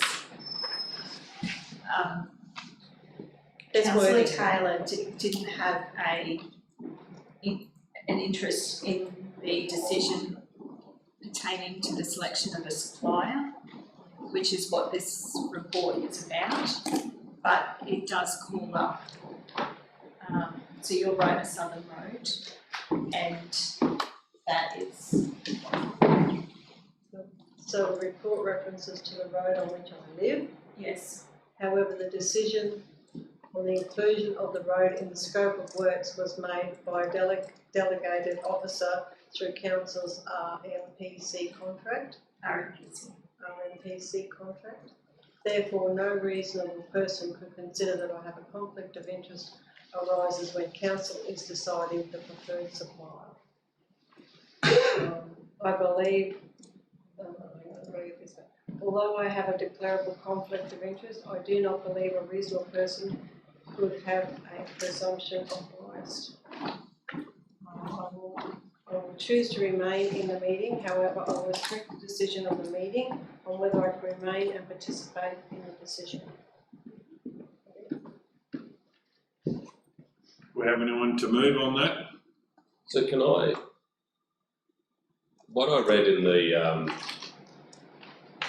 information pertaining to the changes is that a councillor could put something on the table, like Councillor Taylor just has, and we can have a conversation as a council prior to her making the decisions as whether she puts to us leaving or going.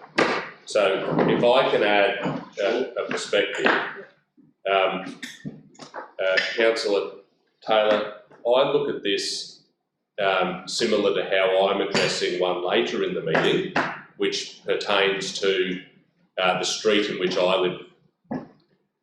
And I note in the information that's been provided in respect to 12.1, it says 501 Roma Southern Road does... Sorry, 12.2. 12.2, it says 501 Roma Southern Road, which is your address, does fall within the area scope of the works.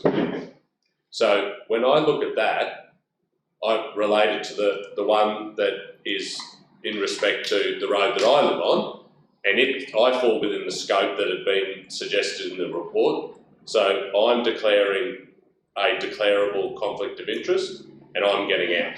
The difference being that's a Deputy Director Cameron. The difference with that one is that that's a council road, and that's solely the point of that particular agenda item. Yep. Whereas the point of this agenda item is to select a supplier based on quotes. It's not about what roads get done, because that road has already been selected by the officer through the RPC contract. Oh, yeah. And it's not our road. Not a council road, that's main road. So there's a couple of really important distinctions here. And then, the argument is, it's not our road, but it's still a matter coming before council for us to make a decision. You're not actually making a decision about the road the decision before council today on page B87 is that council select a supplier to undertake based on that the call for quotations Ken? It was a Tender. But there are commentary around conflicts of interest that state things along the lines of what you ought to have reasonably known. Well, in Councillor Taylor's case, it's not that she ought to have reasonably known. She does know that the works are occurring on that road because she asked. And of course, that's the right thing to do, is to ask, where is it going to be? So do you have a conflict at all? Yeah, I think, correct me if I'm wrong, through Mr Mayor, the CEO saying, what's the wording? We're not approving the work, we're just approving the contractor. Through you, Mr Mayor, that's correct. So essentially, where the work is going to be undertaken, it has been a matter that's been decided by a council officer under the RMPC contract. What's sitting in front of us here is who's going to do the bitumen sealer works. The matter referred to later in the meeting will actually be council deciding whether they do something on that particular site. It's not an officer's decision. This is the who, not the where. Through you, Mr Mayor, if we were saying, will council resheet this road, will we spend the money on resheeting the road? That would be a different kettle of fish. But we're not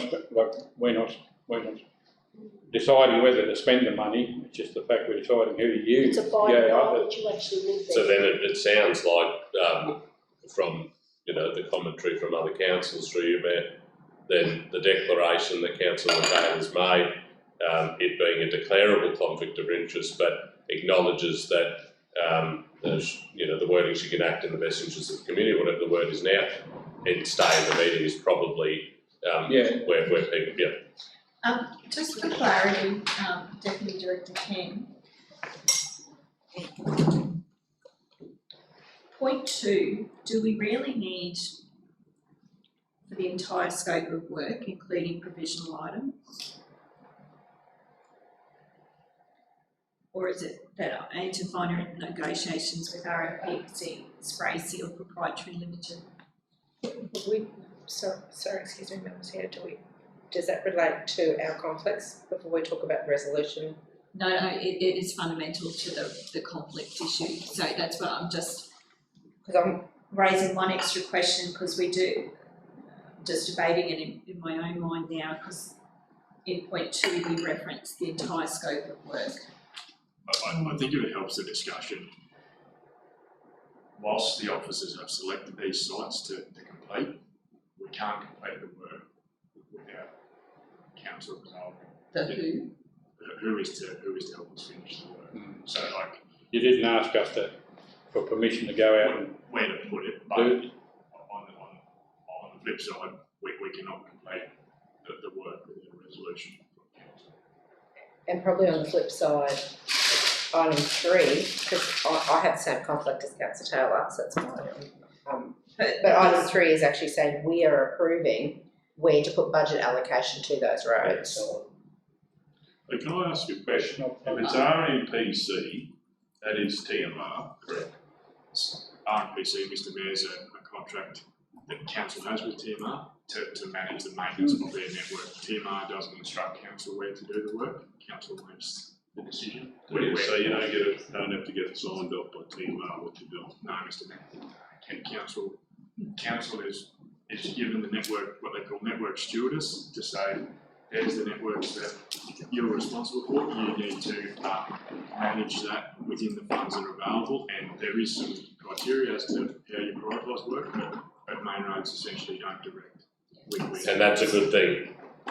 Yeah, so Director Cameron, that we really don't need point 3, do we? Because that's just a financial task that we will record it where it where we spend.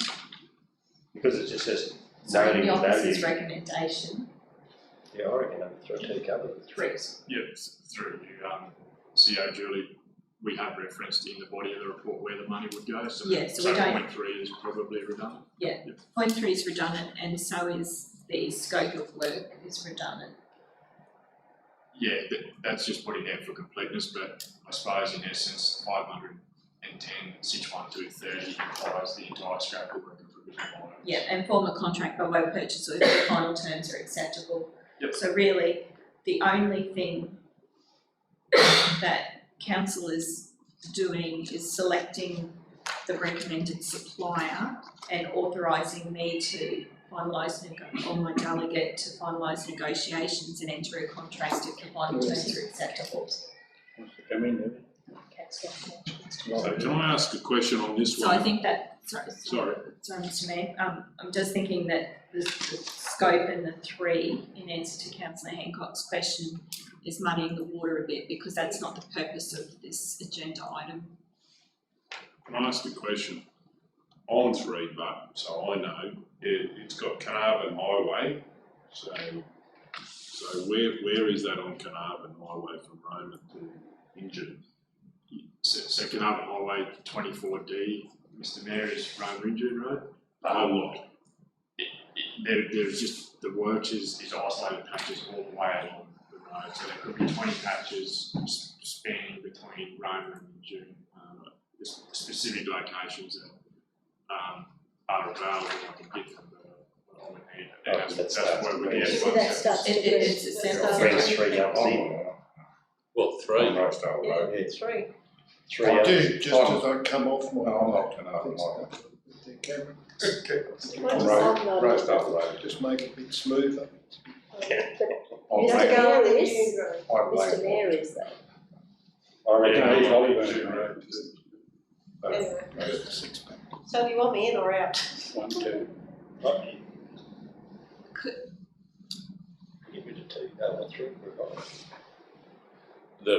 Through you, Mayor, the challenge, of course, is the report has been drafted with procedures. You can do what you like with the office recommendation, but conflicts arise from the content of the report as well, and you can't remove that in a meeting. For quickness and ease of right now, I'm Yeah, going to but get out, so. potentially we've got, We're going to lose it, we'll have no one to vote. Well, there's new things we'd have to navigate now. Well, 1, 2, 3, 4. So you don't use the Indian Road? No, but my address is not. It's not where you address, It's do the road. you use Just the use road? the road. Drive on that I'm using road. it. Yeah, To get to. that's what I'm To get Oh, saying. and that's me too. I 1, use the 2, road as well. 3, 4, 5. If we're going to go to 6. 1, 2, 3, Well, Jack- 4, 5, But Cameron 6. voted But I'm for saying the- the 6 people use one of the other of these roads. So it's 3 people left. So there are provisions in the changes to navigate that. But can I ask a question, Mayor, through yourself to Deputy Director Cam? Is this essential? This is done tonight. It was marked as essential, top like the works that have started, or will be starting very soon, so. I'd be reluctant to say wait until the 24th of October. Right. Can I just ask, can I just say, we use every road, so if we're talking about, as councillors, I was going down to Yulba, so were you yesterday. Just because we live there doesn't mean that we're not using it more or less than a lot of the other roads. It's a significant portion Yeah. of the persons in the local government area. So the new rules are whoever's left can decide, is that correct?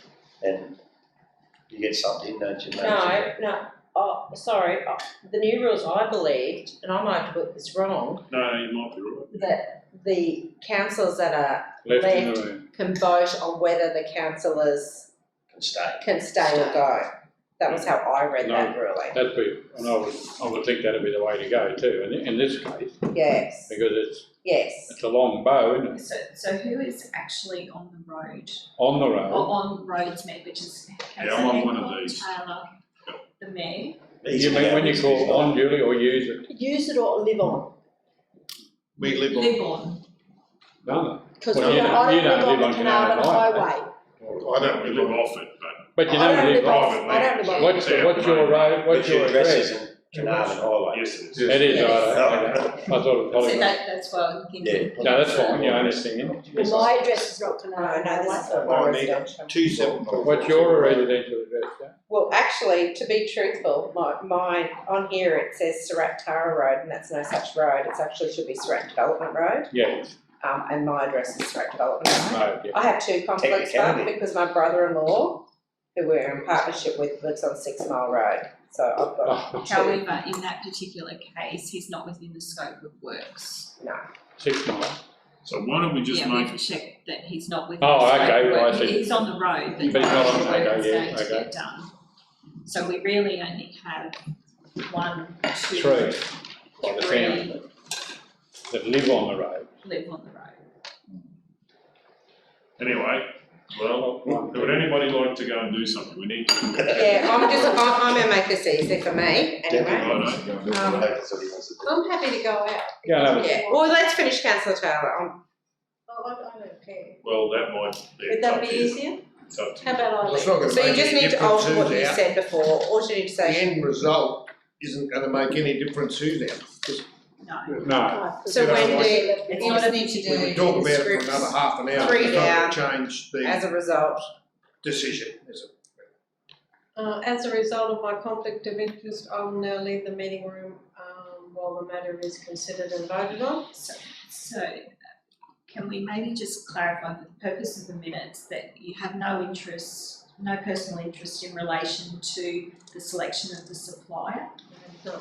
But you're noting that there is a reference to a road where albeit a road, what's the best wording, that is controlled, that is. Yeah, you've got here, the report references the road on which I live, however, the decision on the inclusion of the road in the scope of works was made by a delegated officer through council's RMPC contract.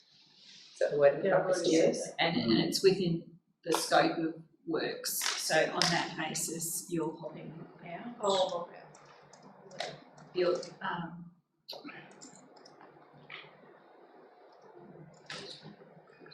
otherwise it would be. yeah, can we sorry, the wording is that rather than out. Leave the meeting room. Leave the meeting room while the matter is Considered and voted on. Right? Just inhale fresh air before we go out. But I think you should wait till all the conflicts are done, and then go. Councillor Hancock? Can I just put mine in 2 in 1, Julie, I think, because it's just one agenda, 2 conflicts in 1. I'll read it and you see what you think. For agenda item 12.2, I, Councillor Joanne Hancock, inform the meeting that I have a declarable conflict of interest as a result of my relationship with Peter and Karen Hancock, as they live on 6 Mile Road.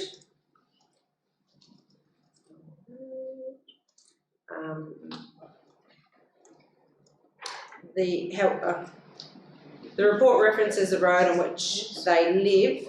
However, the decision on the inclusion of the road in the scope of works was made by a delegated officer through council's RMPC contract. And it's not, but that one's not within the scope. I know, but I'm just going to go. I just want to. Yeah, that's fine, but. And is not within the scope of works. As a result of my conflict of interest, I will leave the meeting while the matter is considered and voted on. Now, can I just clarify that Peter and Karen Hancock are your Brother and sister-in-law. because the nature of And the partners. relationship is. And partners. And business partners, yeah. Also, I, Councillor Joanne Hancock, inform the meeting that I have declarable conflict of interest as a result of myself and my husband Graham Hancock live on Surat Developmental Road, which is listed in the report as Surat Tara Road. The report references the road on which I live, however the decision on the inclusion of the road in the scope of works was made by a delegated officer through Council's RMPC contract and is not in the scope of works. Oh no, sorry, it is, It is in the scope of works. As a result of my conflict of interest, I will leave the meeting while the matter is considered and voted on. Okay.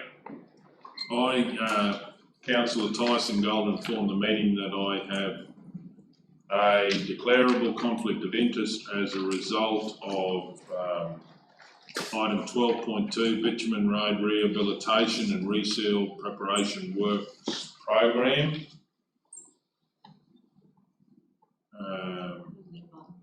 And I live on Carnarvon Development Highway, which is mentioned as works in this report. Is it highway?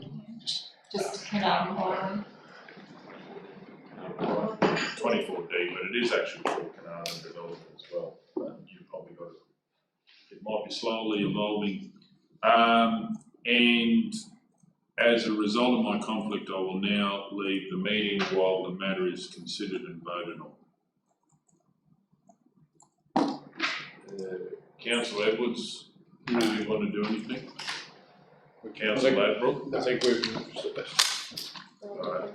they don't actually live on the road, they do use it, but they don't. Okay, well, Deputy Mayor, if I can ask you to take over.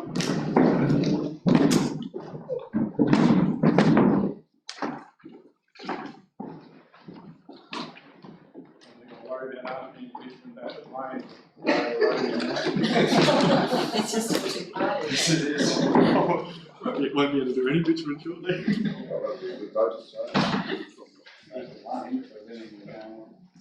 You do more, I was coming by boat. Okay, item 12.2, Bitumen Road Rehabilitation and Reseal Preparation Works Program. Do I have a mover, please?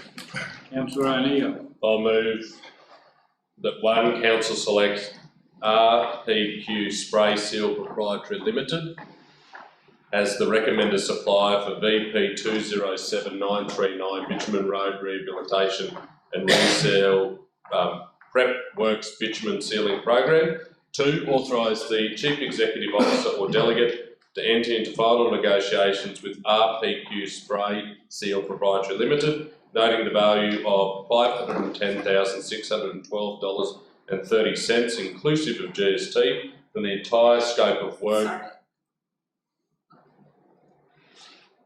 Is there anything lost, Deputy Director Cam, if we just have informal contract by way of purchase or if the final terms are accepted? No, CEO Julie, the number indicates what needs to be done. Yeah. And form a contract by way of purchase order if the final terms are acceptable. Okay, do I have a seconder? Councillor Guthrie. Do I have any opposition to the motion? Anyone want to speak for or against the motion? I'll put it to the vote then. All those in favour? 2, 4, 6 was it? 6-0.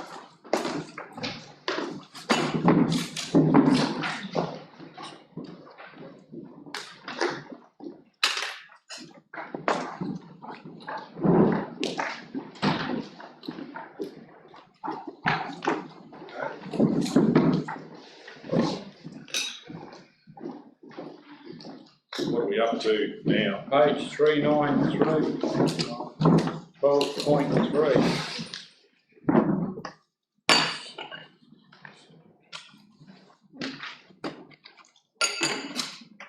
What page number? 393.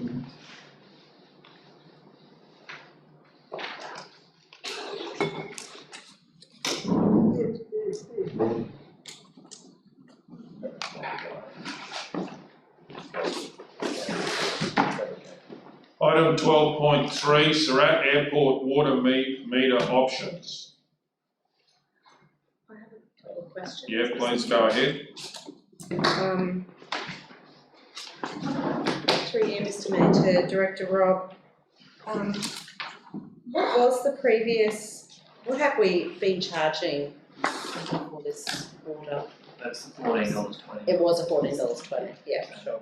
And I've gone back through there, and it does go back, well, at least sort of 6-7 years, and the staff are here at the moment. So how do you come up with that figure? Well, it doesn't cost us so much to produce it. That was the figure they came up with 6 years ago. So, and they felt that 92 cents kilometre was probably a more appropriate figure. And that's in line with what, how much people get charged when it comes out of the standpipe as well? No. No, that's a different figure? It's $14.20. Right, okay. We do actually have, I haven't got it in front of the councils, we do have a figure there for rural landowners that want to take water from the standpipe, but it's quite cheap under the drought stuff. We did introduce the three, Mr Mayor, we did introduce that for drought stuff earlier on, 12, 18 months ago. Yeah, about 12 months ago, council. So I guess, council, the second part of it was the existing app data as well. We can pipe into that. We can use it. We do have to upgrade it though. And that's not to say down the track we may not do that there, but the figures are it's about 240 kilolitres a year coming out of it. So it's not a significant amount. So and we're happy to go with that sort of amount as well. And if we find that there is actually going to be a lot more usage there, we can always revisit the app data at that stage. But I think the staff happy to keep reading. Through you, Mr Mayor. Director Rob, there is app data there now, is there too? Just out on that outside the perimeter of it there, where they're filling up is there. And I did ask that question as well. Can we utilise the existing app data? It would require an upgrade. It wouldn't be $25,000, but it would be north of $10,000. So just based on the volumes at the moment, it's probably not really required. We can keep doing it through the reading the meter. But if we find that the usage does go up, we can revisit it then and do the app data later on. So. Because through you, Mr Mayor, when the app data is set up, I'll stand correcting, but that app data would be set up at either $14. Yeah, we'd have to drop it right back. So that when you with your key, so there would be no discrepancy. Like you wouldn't know who they wouldn't. They'd all get cheap water, or they'd all get paid the full price. That's correct. So, yeah, go ahead. I'm happy to make the motion. Yeah, I've just got a question. So at the moment, so what are they paying now for it? Mr Mayor, at the moment they're paying $14.20 a kilolitre, and what are they going to pay with this? We're going to go back the same as the other, which is 92 cents a kilometre. And I've said so it's going to be cheaper. A lot cheaper. Well, that's good for a local business, that crop dust and all the rest of it. Yes, through you, Mr Mayor, that's 92 cents is in line with the residents. Correct. And as I said, the app data, if you put app data in, they'll all have to be on 92 cents, or they'll all have to be on 14, whatever it is, $14.20, because your key activates it, your point will be basic, price will be based on your point of sale. And is it treated water? Yeah, it's through the actual standpipe at the moment. It is treated river water. I think it was raised at last meeting there too. Once the bore is operational, there to investigate the option of actually putting bore water in there as well to take the pressure off our river allocation. Councillor Hancock.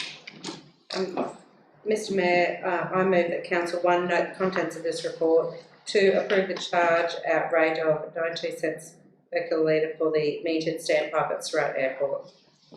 Do we have a seconder? Councillor Ladbrook. Any opposition? Does anyone wish to speak? We're going to the vote. All those in favour? 9-0. Item 12.4. Maintenance schedule for Campbell's Park. I'd like to move that Council undertake a maintenance delivery schedule to bring the area known as Campbell's Park to a presentable standard for community access and the travelling public, with the vision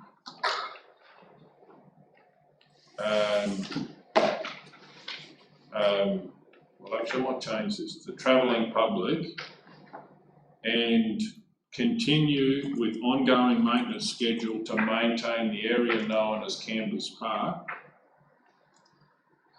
through the current budget of council. So, sorry, Mr Mayor, you can't. The reason that was put in the vision is because we need to work out where the money's coming from to do it. It's a new thing that's not done. So it just gives the officers firm direction that that's what you want to do, and then they can work out. So, well, what I believe is that we can do it with what we've got at the moment. The only thing that I notice is when there's no grass growing, council staff seem to mow, every area, and then when it's under the pump, it sort of shrinks back a bit. So what I believe that part of the challenge is to be able to do what we can, but get it on the list. So I don't believe it needs any extra funding to do that, and hence undertake a maintenance delivery schedule to bring it up to presentable standard is coming out of, I imagine. Just ask the Deputy Director. Julie, the initial budget to bring it up to standard is been identified within existing budget provisions. It's probably the ongoing maintenance that was highlighted. At the end of the day, it's all about level of service. Like we've adopted a budget based on the level of service to sort of want an extra level of service. Something may suffer. Just trying to work out how we. Because the budget was only adopted a month or so ago. Just Councillor McMillan, what do you think about that? Just through you, Mr Mayor, can I ask, I didn't quite hear properly, Director Cam, did you say there's some money there for the initial? The cleanup. Yeah. Is that what? Through you, Mr Mayor, that's correct, Councillor McMillan. That's probably why the recommendation was drafted as is, because it acknowledges that the initial cleanup can happen within existing budget provisions. It's probably just that ongoing one. The recommendation is drafted provides council an option to still consider it at quarterly reviews or stuff like that if budget becomes available, but it's just to expect. So you could put through a budget deliberation at an upcoming budget review, because then at least, Mr Mayor, it's a considered, it's not just, that gives you the urgency that you're looking at while still being responsible and not adding something that doesn't currently have a budget. Yeah, no. Oh, sorry. Yeah, Is there a fair few grants going out for parks and gardens at the moment? Through you, Mr Mayor, council. Sorry, we didn't hear you. Grants for parks and gardens? There is, Councillor Taylor, the trouble is this is sort of operational maintenance and it's generally quite difficult to lobby grants for just general operations maintenance. Definitely to tie into, say, the master plan work happening out there and some future stuff. I think that's probably definitely a grant opportunity, but general ongoing maintenance is one that is difficult to seek external funding. So the only thing I'm really saying, we haven't committed to doing any major works at Campbell Park. What I'm actually suggesting here that one of the slashes that seem to get, when it's dry, they would mow that area. So it's not sort of committing to whippersnippers at the ready, but just saying, let's see if we can handle it in our existing staffing and that. Whereas now it's not getting mowed by anything, and there's very long grass, so it could be, it's not a big area if you ran it over with the slasher tractor. And that's what to me is at least trying. See how we go. But an upcoming budget review is imminent.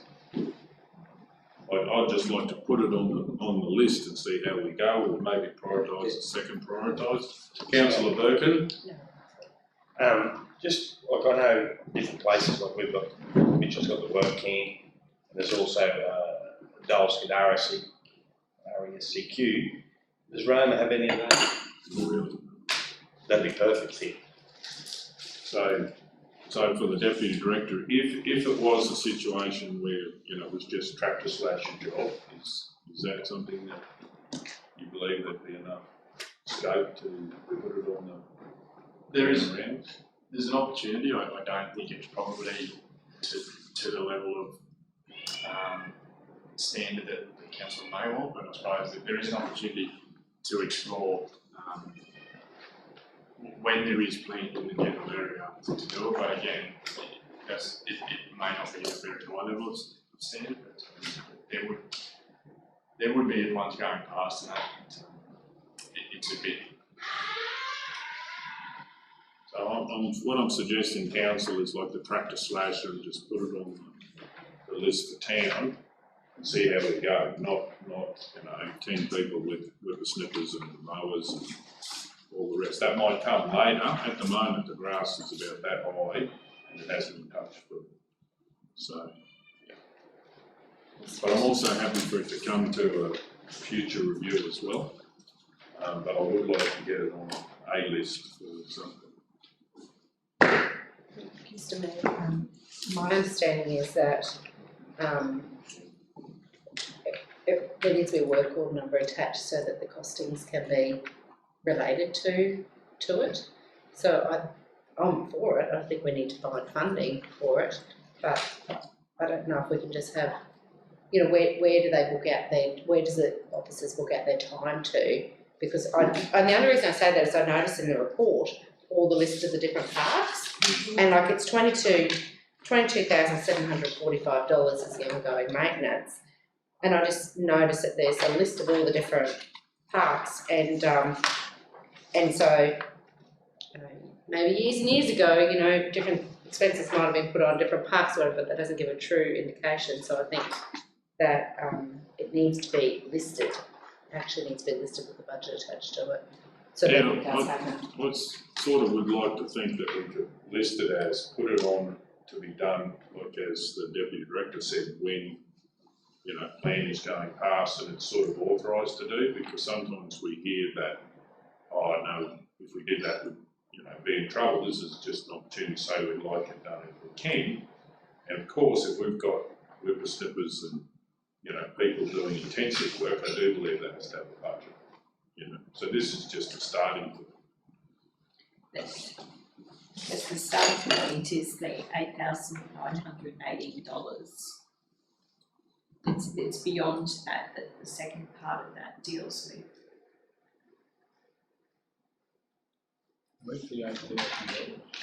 My other question is TMR happy for us to do this? It's actually not us, is it? Council sought advice from TMR, and they've been a very clear position on it, that it is council's area. There was some history back then. Oh, good. Yeah, so I've got no objection to us doing it. I'm just trying to think. So could we have some wording? I'm happy to change it to when plants in the area that authorise it to be able to be done in the interim till we bring it back to it. Could we do it, Ken, that if we're confident that we've got 8,980, that council note the funding available to undertake preliminary works, in brackets 8918. Preliminary works.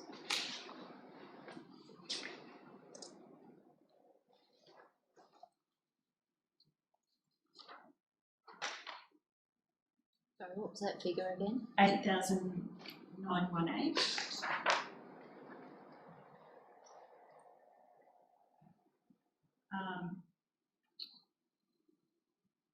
Because that you're effectively noting and authorising the expenditure of funding available to undertake preliminary works up to the value of the 8918, and then that way, if the slasher is in the area, they can spend up to that with the, and then we don't need all of that middle bit and that it be considered at the that additional works be considered as part of the budget review.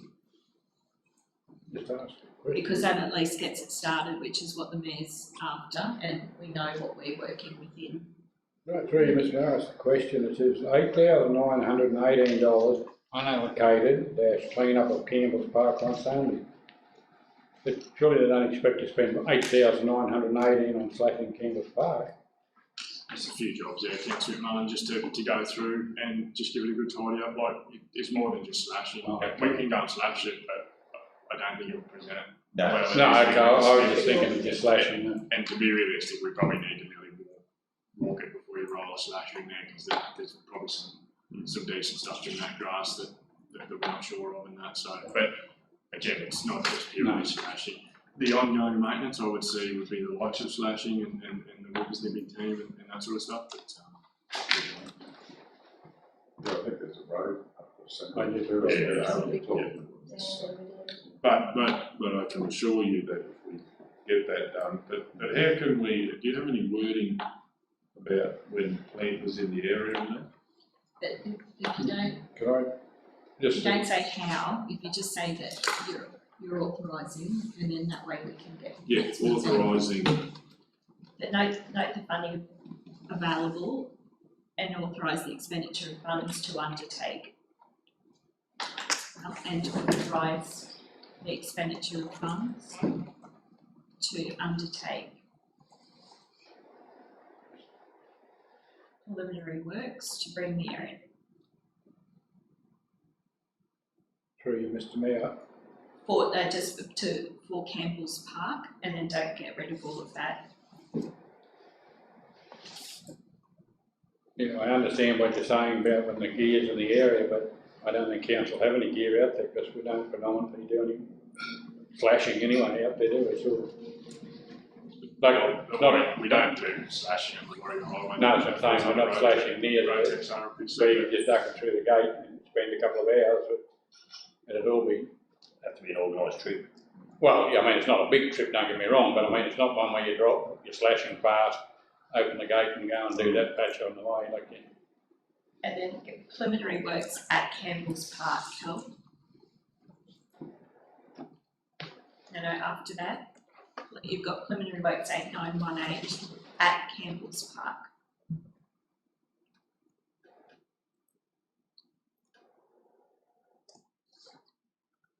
So, just unclear, we're happy with, we've got, or even Director Rocker River, we're happy that we've got that clean-up money. Yeah, it's correct, because that was the initial recommendation. It's available. It's sitting unallocated there in parts. Yeah, and then part 2 is consider additional works as part of the upcoming budget review.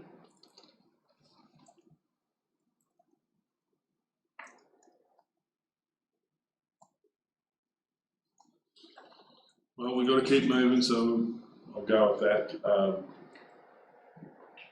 Sorry, we've got to go and consider additional and ongoing works, just so it doesn't just Yes, at a time. sure.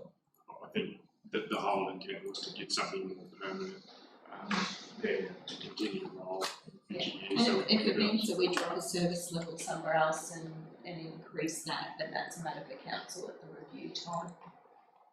But yeah, the only thing I'm saying that, like, you know, when you mow grass, sometimes you have no grass to mow when it doesn't rain, and people are looking for things to do, and I've noticed that. So it's not a black and white exercise. There's a lot of grey here, so sometimes you can do more if they have an extra area to do. So, but anyway, so I'm going to move that. Is there a seconder for that motion? Councillor Taylor. Any opposition? Does anyone wish to speak? We're going to go to the vote. All those in favour? 9-0.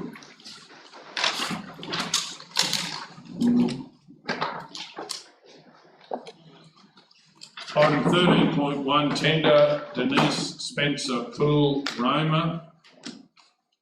I'd like to move that Council acknowledge the letter of resignation received from the contract manager of the Denise Spencer Pool, Stacey Robinson, giving a completion date of the 14th of December 2020. And point 2, bring back for Council's consideration feedback. How would we say? Basically, I'd like Council to have a bit more input into the tender to do with specifications for the tender based on feedback from the Outgoing lessee. Outgoing manager, sorry. Outgoing. Is that what you're saying? Yeah, and community.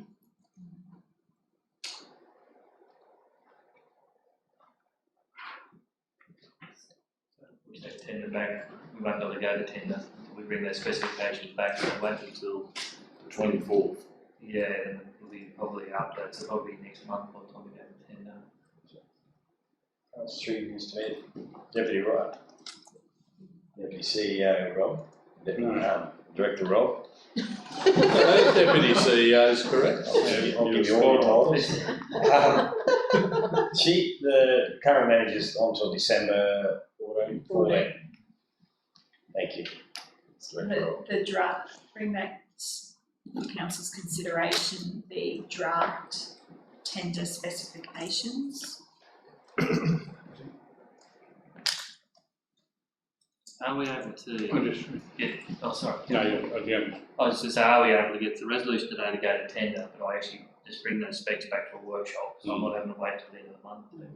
That's what we're going to say through you, Mr. Mayor, because You run that what down. Director Rob's alluding to is if we wait till the next meeting to look at the specifications, we won't have enough time to get tenders out to approve someone before 14th of December. Is that correct? Is that? And that's correct. And then you get the ball. Under that, call for tenders to manage and operate the Denise Spencer Pool Roma. Once the councillors have informally had the opportunity to provide input into the tender specifications. We don't have a briefing until the 27th of this month. Can we circulate it by email? Since there's an urgency to it. How do you decide then what goes in, what goes out when you do it by email? Well, if you know, if enough councillors can say, I think that should be in. If that's. Or a special meeting we could do. If that's a voting, it's very poor governance to have voting that way. But if council just wants to have a look at it and make sure that you're comfortable with what's. But then there's no governance in that because we don't have any decision making, so it can be both ways. So I don't mind how we do it, but I think we need to spend a bit more time on this. Is it, Councillor, sorry. There you go, Rob. Oh, my question was, which part of the tender specifically is it, we want feedback on? There was some issues to do with hours and so forth that had changed over time, and I believe there needs to be more flexibility about what actually goes out. And I'd also like to see that if we can change it where if we look at the actual costs through the gate, that we might make it free like we do in other council pools and get more usage. So I think there's some things to be dealt with there, and we need to have a look at that. That's probably very big decisions then, so perhaps the draft tender specifications be brought back, or be provided to the meeting on the 28th October. Through you, For review. Mayor, I've got a question for Rob, but to yourself, which pools are free? In June pool. Just in June. Just in June, isn't it? Yeah. But really, when you look at our overall usage, you know, there's a huge cost in asset that we don't have a huge amount of people using unless they're swimming club and so forth. So to be able to, you know, the whole thing about getting usage up, and then, you know, obviously they buy drinks and so forth. And when we say to the community how much we're subsidising the pool, then I believe there's better value in that. And also the specification, I mean, the time's changed over time, and it can be an example where you're happy to increase the hours because it's going well, and then all of a sudden they become the hours. So. I've got a question for the director. Yeah. Just to share, I was at the pool on Saturday, and I can tell you it was packed. And that was the Roma pool. Through you, Mayor, to the director. If this is pushed back to 28th, which I agree with, what's Plan B? No, because we may actually have no one tender, right? And so we're going to have something in place if the current lessee's going on the 28th. So given that... 14th, sorry. So given that direction from council to bring it back, and I understand that we are going to be waiving fees, then yes, we need to come back because it will change the tender, because when people tender, they actually factor in, because that's their revenue. We don't keep that money. And that's how we attract people. They look at what the revenue at the pool is, and then they give us a price to manage it. So if we're saying there is no revenue for them, obviously their management costs will go up significantly. As well. But yeah, Mr. Mayor, I take your point. I think the council's considering that one. Yes, that does need to be go to a council meeting because it will impact on the tenders. Answer your question, councillor.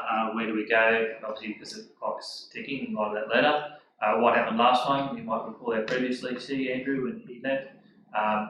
We actually went out and found a contractor to come and run it, and that's how the current lessee came to be in the role she is, because she came to us as a contractor and was running the pool for us for a number of months while we went to tender. The hours at the time that the current lessee, when they came to us, they were actually operating the same as what the previous lessee was running, and that's they're the hours that are actually on the sign, hanging on the gate. The issue was when they went to tender, when they did the contract, when it went out, actually had the winter hours on it, which is only 42.5 hours. The actual summer hours are 62.5. So when it went out, they go, hang on, no, they're the wrong hours. It's the hours on the gate. So that was the change we were talking about. And the hours are still 62.5. So the hours that are open at the moment, the same ones that are on the gate, back to Roma Town days. So, but we can work through that and bring it back to the next council. So, not that I want to hold through you, Mr. Mayor, Director Rob, so besides the Roma pool, because it's different because of the heating, is there consistency with every other pool bar the admission that Surat, Wallumbilla, Mitchell and Injune have all got the same? There's different hours, aren't there? Different hours. And that's going back to pre-amalgamation of the hours. Some of those contracts went across. Should we look at consistency? I know we talked about a little bit across the board, whether it's the state of the maintenance side of things, the mowing, also the hours. Is it hard, or is it horses for courses? Probably say it's horses for courses, only because you might recall we had that other requests come through maybe in the last few weeks, last couple of meetings there for one of our other pools, where the lessee wanted them not open on a Monday, and because it's pretty hard to get people, so we have been able to work in with them there. But I think as long as you have that minimum hours, I think that's the approach we took when that report came in a couple of weeks ago. We just said, look, as long as you're doing minimum hours and the community's getting that service, we'll work with them. It'd be nicer. Yeah, exactly. If that could be our starting point, then maybe have some flexibility with the. Yeah.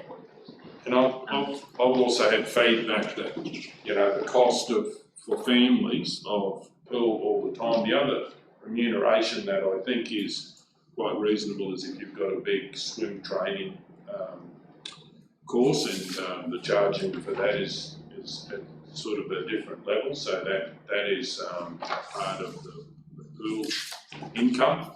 But you know, we spend huge amounts of money subsidising these assets to have a few people going through them, and I take what Councillor O'Neill said, that Saturday afternoon was packed. But talking to the leasing at the moment, they said there's a lot of time where there's not many people using the pool. And if we can improve that, because I think the feedback, and if we get this feedback, that we may have to tweak our model best for the benefit of the people of Maranoa. And I've even had that feedback from Mitchell about, it can get expensive. And Mr Mayor, if we're going to get feedback especially regarding, whether pools should be paid for free, I'm just wondering whether it would be good to get the feedback from the pool licensee. Can't say that. Licensee, that's it. Contract manager. Leasing, that's it. The pool leasing. No, it's not a lease. Oh, it's a contract manager. Sorry. Okay. From the people who run the pools in the area, because they are the experts in the field on running pools, and they would have knowledge on this. And I think it would be nearly rude of us to go make a decision where we don't necessarily have that professional knowledge without asking them what they thought of that.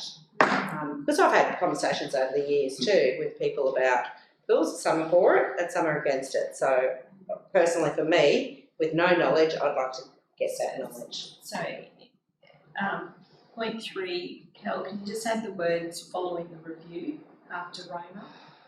I know that's probably pushing out more time, Director Rob. Point 2 is review the draft tender specifications at the ordinary meeting. Do you want to say incorporating preliminary feedback from the contract managers? Well, around the region, because they're the experts in the field. So we can certainly get, and I agree, we get their views, but we also have the community view, and sometimes, if you have paid participants, it's easier to control, and I do believe we need to look at behaviour in certain pools as far as the community's standard of behaviour, but I'm really concerned about getting the most community benefit of the assets that we've got. Mr Mayor, I would agree with that. My only concern would be that there'd be pools in our region that there's a cost attached to attending, whereas the pool in Rome, I agree with maximum usage of the pool, but I think for consistency we've got to have it free across all pools, and that's part of the process. Well, we have one pool now that is free. We do, but we have other pools That's that aren't. historical reasons, though. And all I'm saying is I'd like that looked at, as well as a few other things to do with times and so forth, and happy to get all the feedback. We probably need to push that feedback, though. It's not about the tender specifications for Roma. Maybe push that down, Kel, to seek preliminary feedback from the contract managers about pricing, entry fees. Contract managers, and then obviously we need community in there if we're going to do that as well. Community using the pool. Councillor. Mr Mayor, so I'm constantly hearing feedback. This lady can't get anyone to work for her, which is a big problem. Like probably not the only. There's other businesses, and her feedback I'm getting is these are the operating hours, but she has to actually start prior to that to get the pool up and running. Whatever she's got to do to get things prepped, but she can't. Well, I'm hearing. I haven't spoken to her. Constantly get it from someone that lives with me that she can't get staff here. And she says that the pool's got some challenges as well because it's an older pool. So so I think we're probably going into the debate around that, because the next point is that we bring the tender specs back to the 28th of October. Through Mr Mayor, do we have to put in there, Director Rob, a backup like contract if we need? I mean, or you just go and do that if we have? Look for a contract manager if we need to. Just probably try and find a contract to come in and relieve. So I'd make inquiries. That stuff I can bring back probably to the meeting on the 28th anyway. Right, just say, look, we've got to get it done. That's fine. Here's a couple of names. And at least if I bring a report back, I'll have a name and some quotes for you as well. So.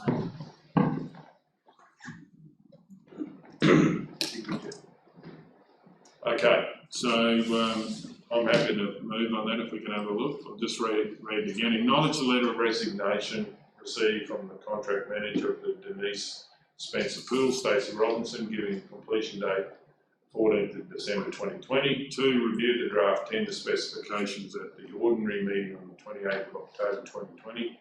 Seek preliminary feedback from the contract manager about pricing, in brackets entry fees.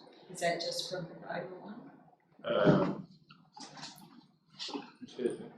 Well, I'd be happy to have the pools around the area, but I also believe you need to ask the community, because that's where I'm sort of driving this from. I think if you ask people, everyone will want it free, Well, but the consequent.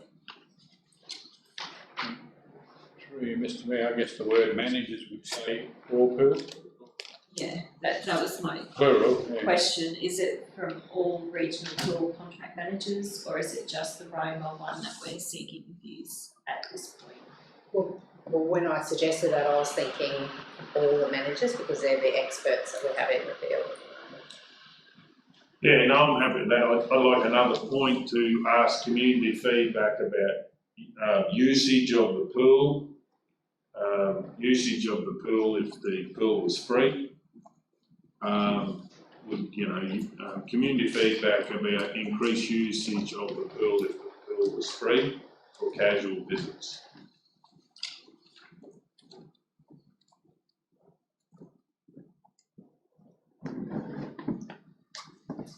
And is the intention that that feedback is back to council by the 28th of?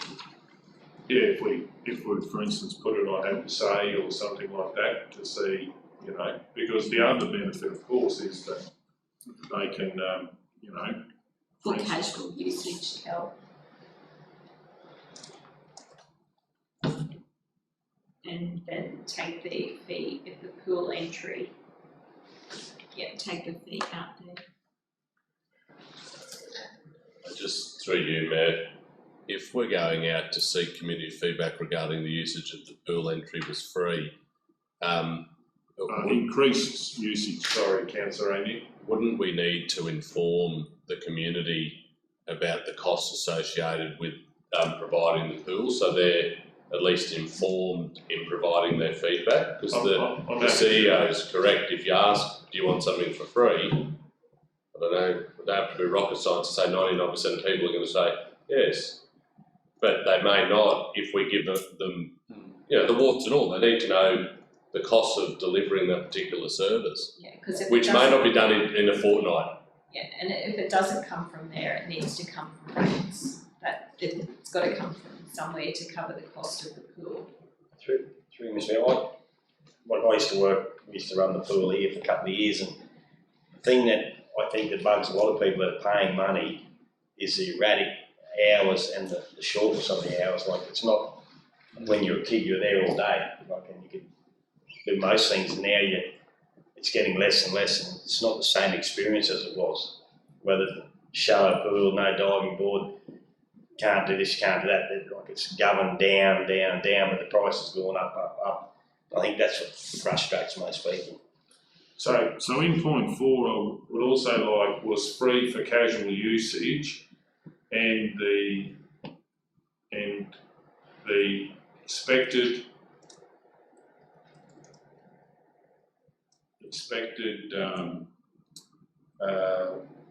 purchase of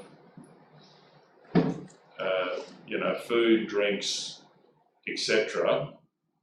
on this basis, because they definitely all sell all their drinks, their ice creams and all the rest. Now, if they've got a lot more people going in that pool, that is a profit centre, and it's actually quite a large profit centre.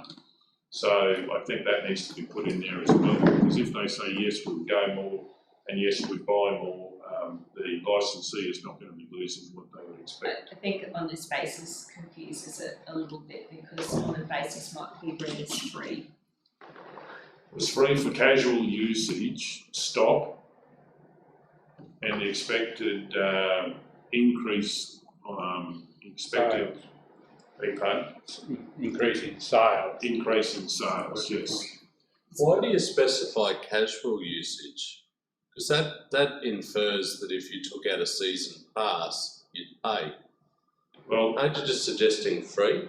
well, what I'm saying is I didn't want to make it free and take away their main profit source, which is training and the schools and so forth. So, but anyway, well, what would you be happy with, Councillor O'Neill? Well, it's your, Just say free. well, if don't ask my opinion because I don't support it. A free pool, but I mean, I don't mind from me, personally, that we ask the community, just got to make sure that it's. Yeah, it will go on there. At the moment, if it's a price on the pool, it's the users of the pool that are paying for it. So a member of the community might say, well, if I don't use the pool, I don't want it included in my rates. Well, but Mr. Mayor, what you're just saying, I understand what you're saying, but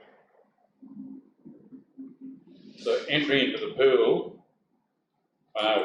well, Jean pays $2, but she pays extra $5 for the class. Yeah, correct. So that extra pool entry is different to any cost that the manager charges, whether it be learn to swim or they do, I don't know what they do, water aerobics or something. Yeah, so that's all an of that. additional The casual uses is if, when I take my daughter down there once a month, right? But you can buy a season pass. So that's not a casual use. You've invested, so. Well, why don't we just say free pool entry or something?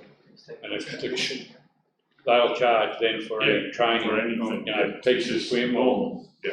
So just take off for casual usage. Yeah. Also, I guess, Mr. Mayor, just so we're clear, so if I was a community member and I'm giving feedback, I'm happy to say, you want me to answer, do I want to have free entry? Yes. Well then, because you're getting free entry, how much will I spend over the? Would you come to the pool more often, which is a community benefit for council?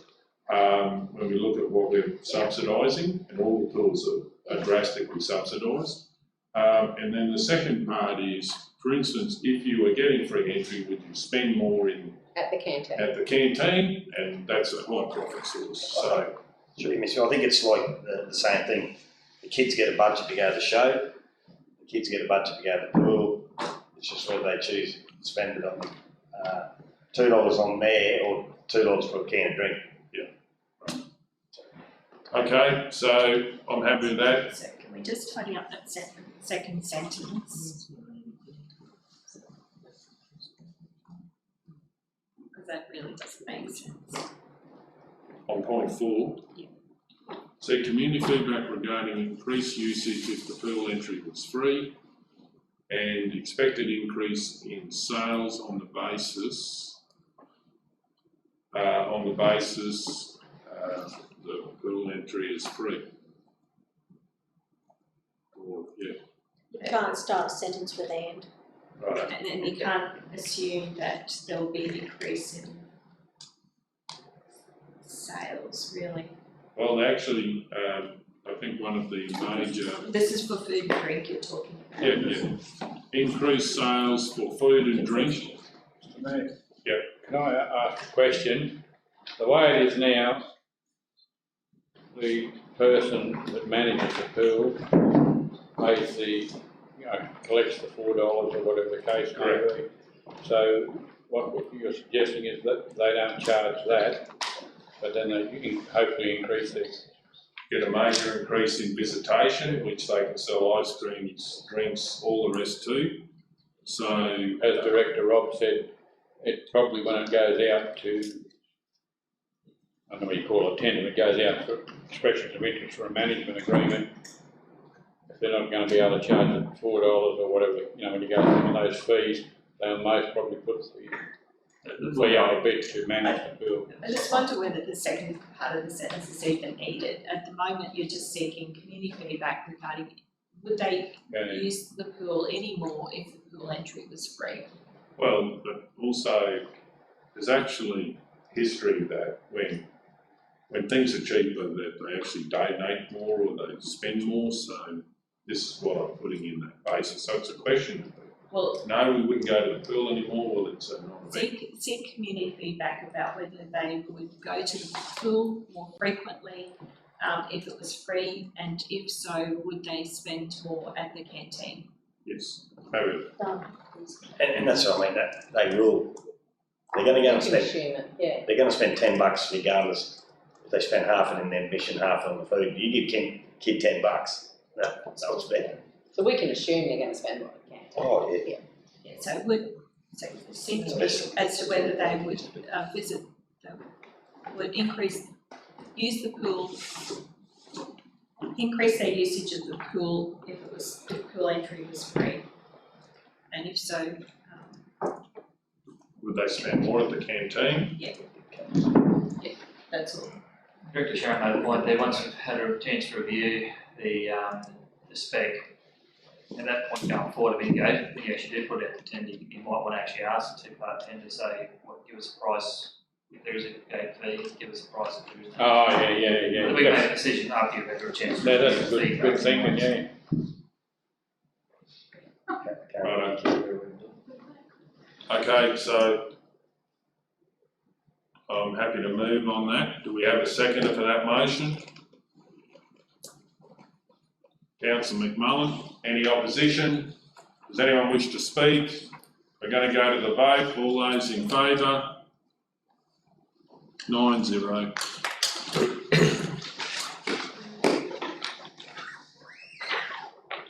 $4.21, I believe. 405. 405, getting to 10, 405. 13.2, school holiday program, request to apply for sponsorship. Mr Mayor, I've just got something to declare. I, Councillor Cameron O'Neill, inform the meeting that I have a declarable conflict of interest as a result of my role as Chair and Non-Executive Director of CUC Maranoa and the sponsorship received as part of Santos's 2020 sponsorship program. As a result of my conflict of interest, I will now leave the meeting while the matter is considered and voted on.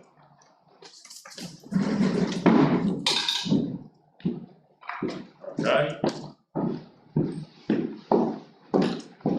So, sorry, Councillor O'Neill, what was the relation, sorry if I missed it, but what's the relationship with this item, the school holiday program? They're applying under the Santos sponsorship program. So you've got a conflict with Santos, have you? No, I'll read it again. Sorry, I missed, yeah, I missed the first bit.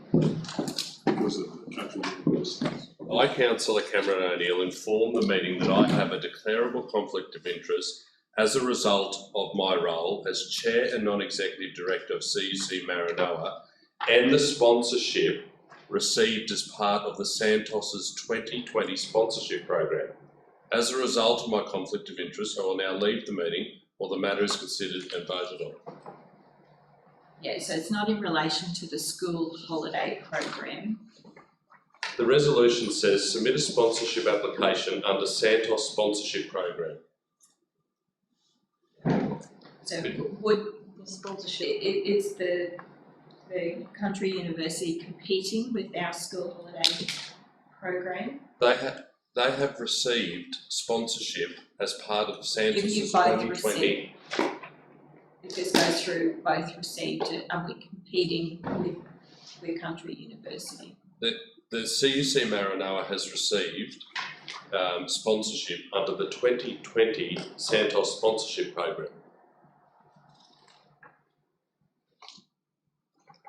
Sponsoring country.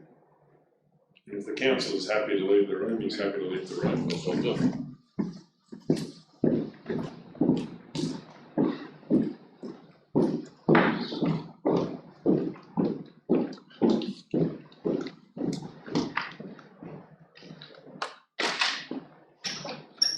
Councillor O'Neill has left the room. Item 13.2, School Holidays Program, request to apply for sponsorship. We have a mover, Councillor McMullen. Mr Mayor, I'll move that Council 1 submit a sponsorship application under Santos' sponsorship program to support a major regional event as part of the 2021 summer school holiday program. And also, 2, authorise the chief executive officer or delegate to sign the funding application and funding agreement if applicable. Okay, we have a seconder. Councillor Edwards, any opposition? Does anyone wish to speak? We're going to go to the vote. All those in favour? 8-0.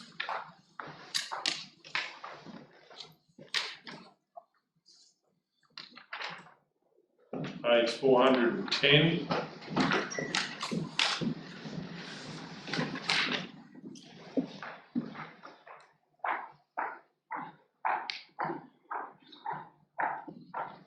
Okay.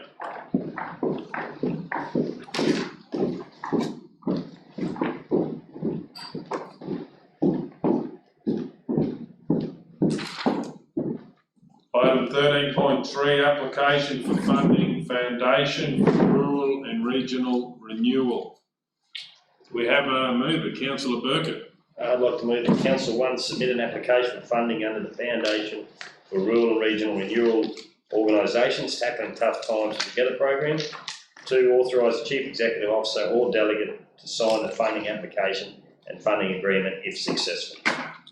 We have a seconder, Councillor Guthrie.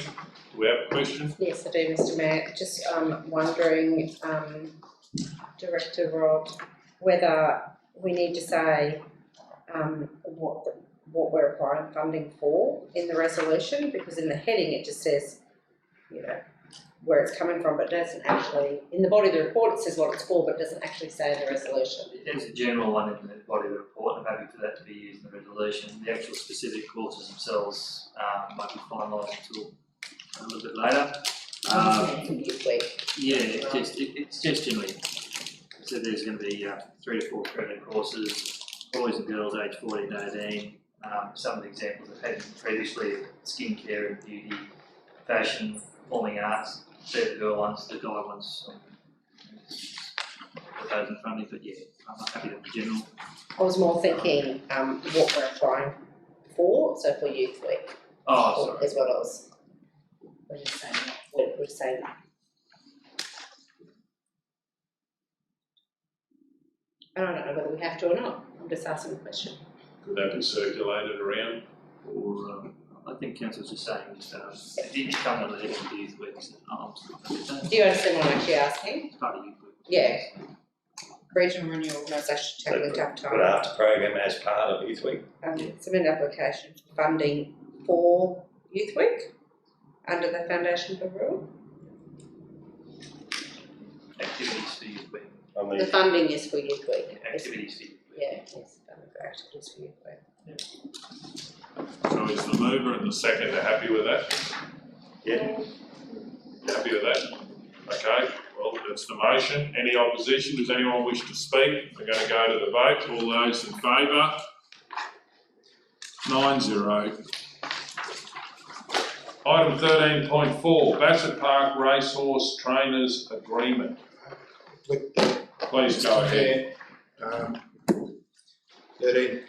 13.4, Racehorse Trainers Agreement. By council, I'll inform the meeting that I have a declarable conflict of interest in this matter as a defined section of 150 EN of the Local Government Act 2009. The nature of my interest is as follows. I am both a member and a committee member of the Roma Turf Club that has an interest in racehorse trainers that use Bassett's Park facility. I propose to leave and stay away from the place where the meeting is being held while the matter is being discussed and voted on. Okay, righto, thank you. Anybody else got a conflict?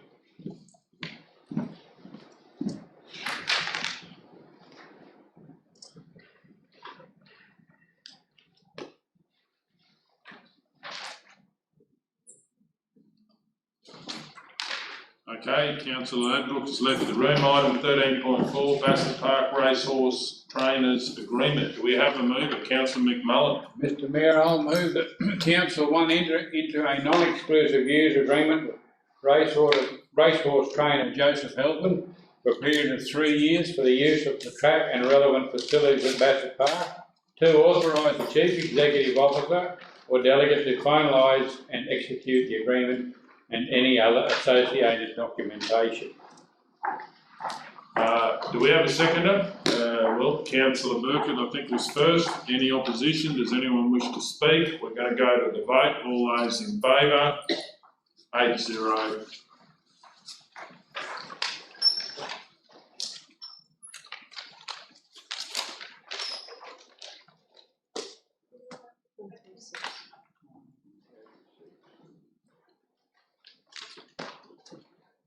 Up to 426, are we? 436. 4-3. Well, 436. they don't do the agenda. Here they are, aren't they?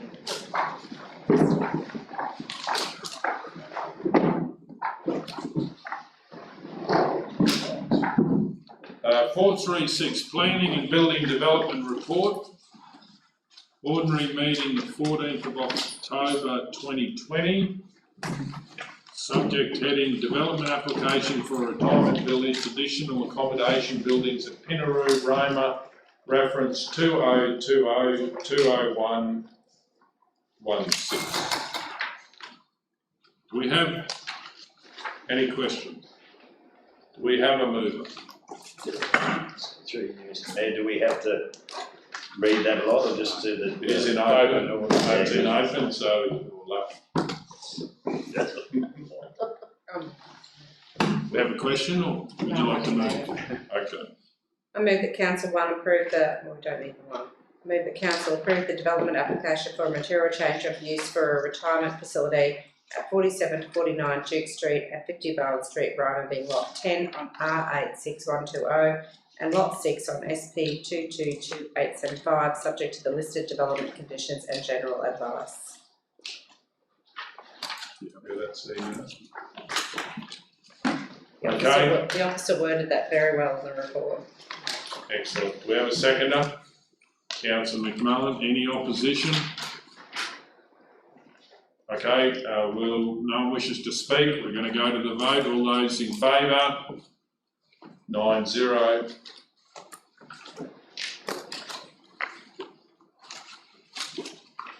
Okay, moving on to 501.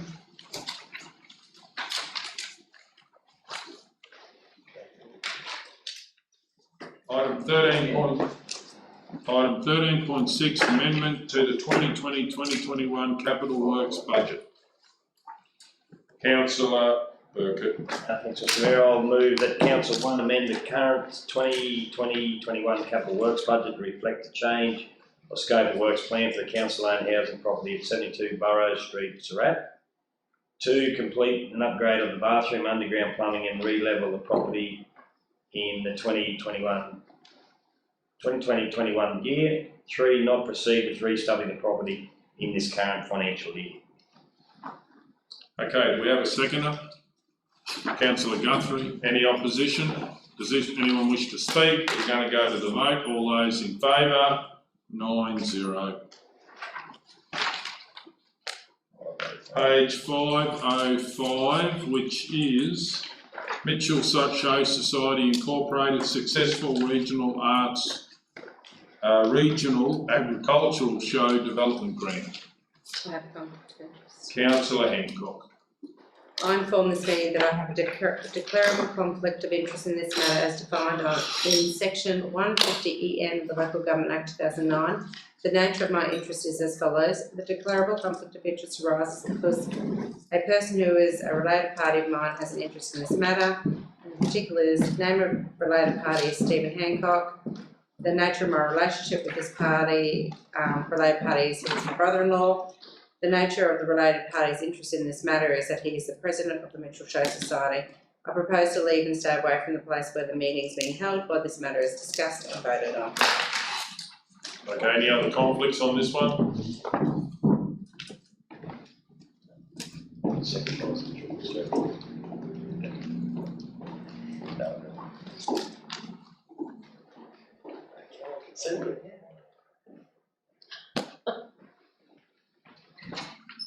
Okay, councillor Hancock has left the room, the hall.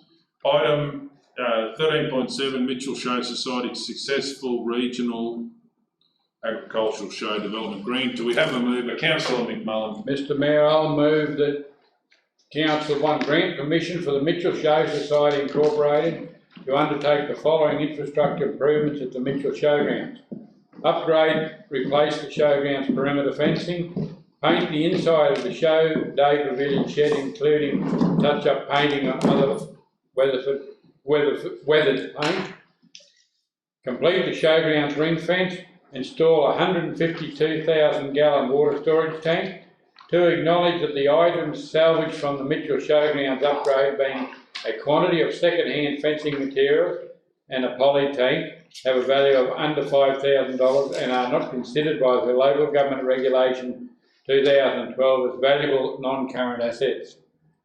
3. Gift the items salvaged from the upgrade, being a quantity of second-hand fencing materials and a poly tank, to the Mitchell Show Society Incorporated on the condition that any items be disposed of through a public invitation to tender or expressions of interest process. Any revenue raised must be spent by the Mitchell Show Society on improvements to the Mitchell Showgrounds. Okay, do we have a seconder? Councillor Edwards. Any opposition? Does anyone wish to speak? We're going to go to the vote. All those in favour? 8-0.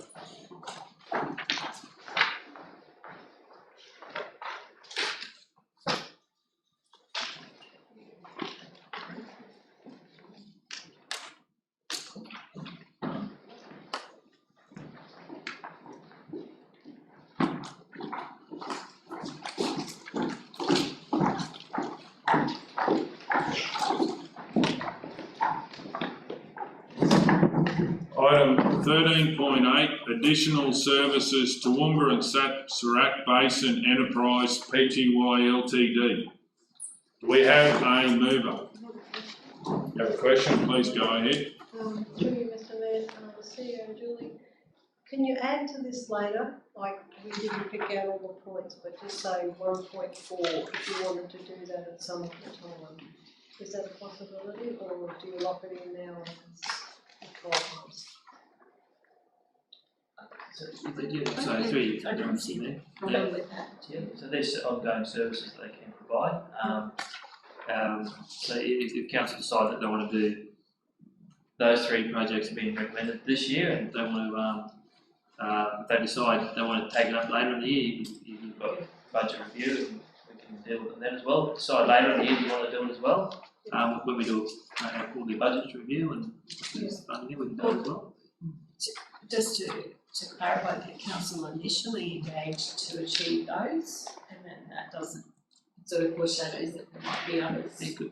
Councillor O'Neill. Mr Mayor, I'm actually going to move this item lay on the table to the next ordinary meeting of council, so that we're in a position where the Manager of Economic Development, Community Development is in the room, and that we can have a wholesome debate and conversation around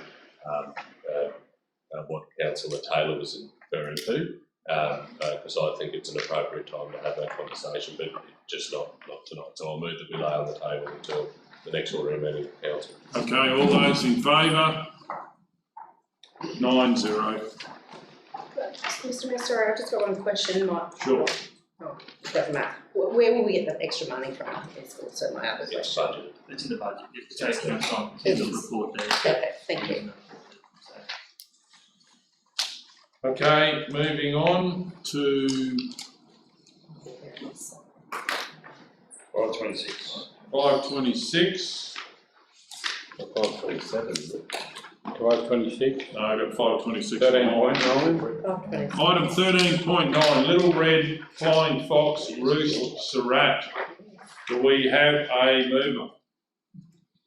I'll have questions, Mr Please Mayor. go ahead. Councillor Hancock. Through you, Mr Mayor, to Director Rod. Just if you can let me know, have they started doing the citronella, like their they suggested that maybe they were going to do citronella spraying of the trees, and I appreciate it. We don't have our manager here, so I appreciate it. As of last Monday, talking to the rural lands office down there, literally only a couple of bats starting to circle at the moment. Just it's, the trees aren't in blossom there, so we've actually seen a later start to the year. We don't know whether it's drought or it's because nothing's in bloom down there, but previously this time of year that we'll start to see the arriving in vast numbers. So Sorry, Rob, just maybe a dumb question, but I have heard the concept that there are scouts that come. The scouts as in that. Not the Boy Scouts. No, not the Boy Scouts. Flying Fox Scouts. I don't know how true it is. But should we, while there's only a few there, should we be doing, I think that's where you're going, doing it to get rid of them? So they have that's where I was going, but that's they're saying that they've once they actually start to arrive, that's right. But get rid of the scouts if there's any fact to that. Yeah, so we did have Bird Book come down last year. They can go the community an update on the migration of how it all works. They talk about scouts and everything else. That's what I was saying as of Monday just gone. Their officer out there keeping an eye out from before them start to arrive, and instead of as of Monday just don't get the queue arrive now, so we just start the process. So we didn't start in September because there was nothing to start. So we just so as of last Monday. So it's Wednesday, so 2 days ago they didn't start the arrive, so we just started. So we didn't start in September because there was nothing. probably came Mitchell and said. We have sent the Any other questions, Councillor Hancock?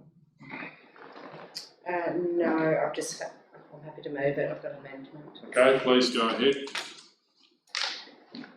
I move that Council continue to undertake the following actions. 1, work in partnership with the Department of Environment and Science, providing annual monitoring information regarding numbers of little red flying fox at Surat, Roma and Mitchell.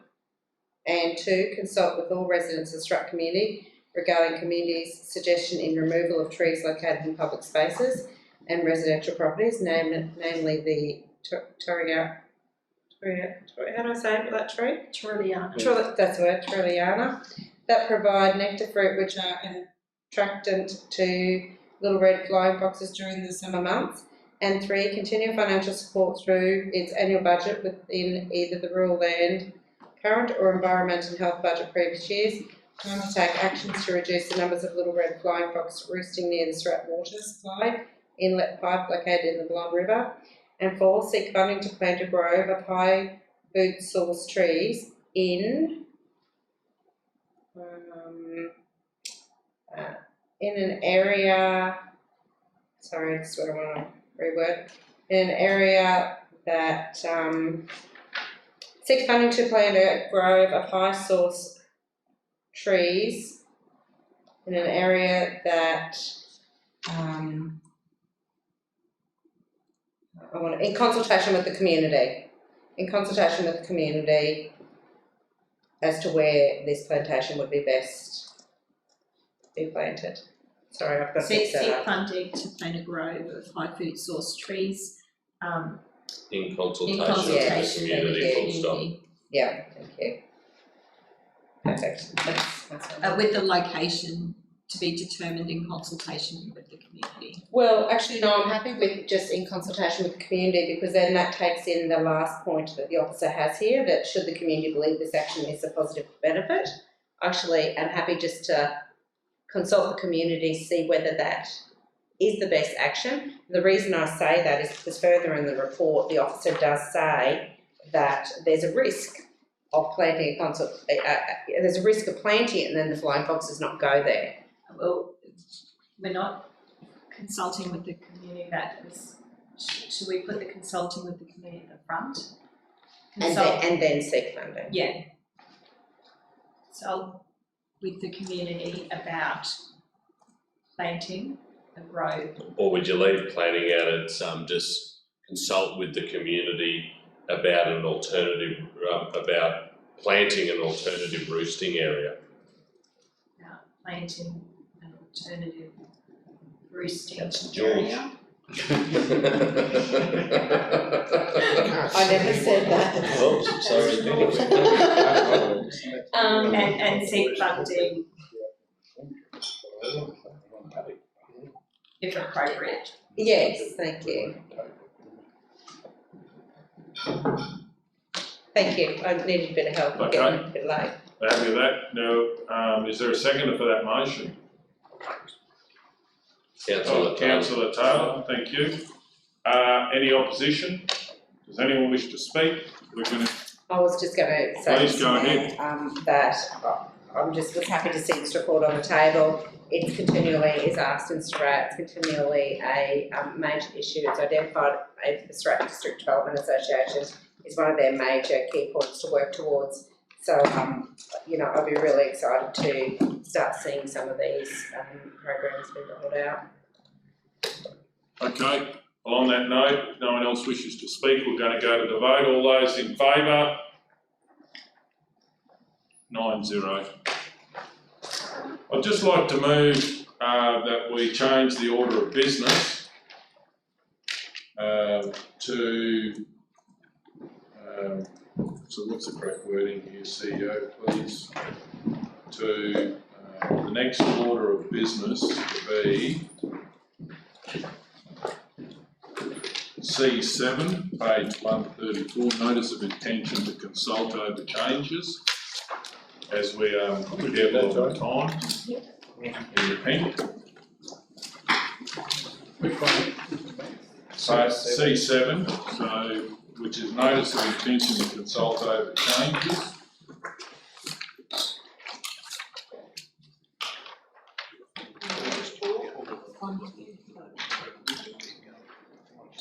No.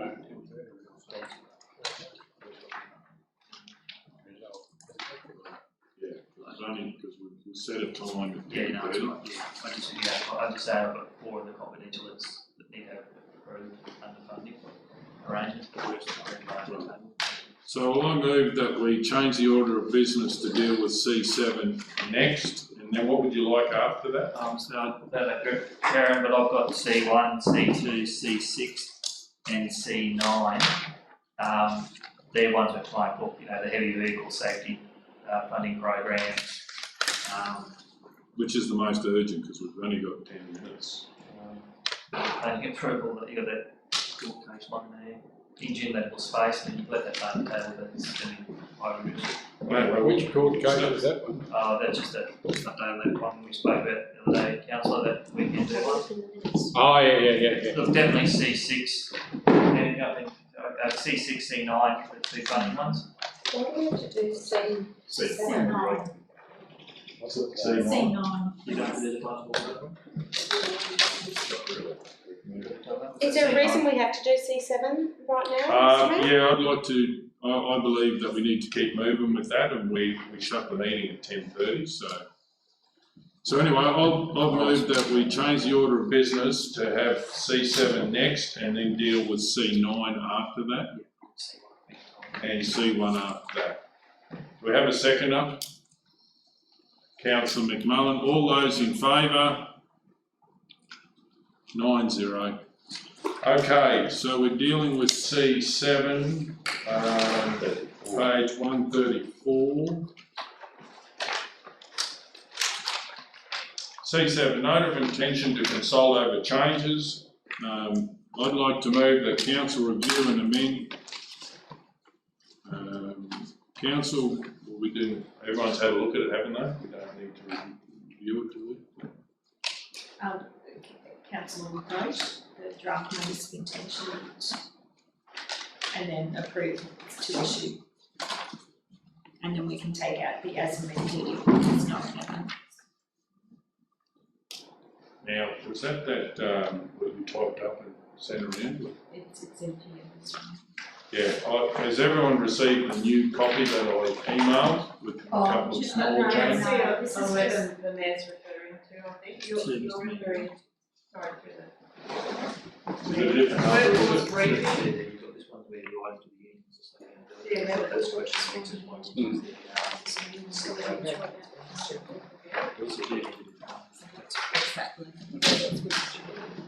Oh, right, okay, so Right, well, this is pretty straightforward. That's right, you can see. Right, well, I'll move, as it is on the screen.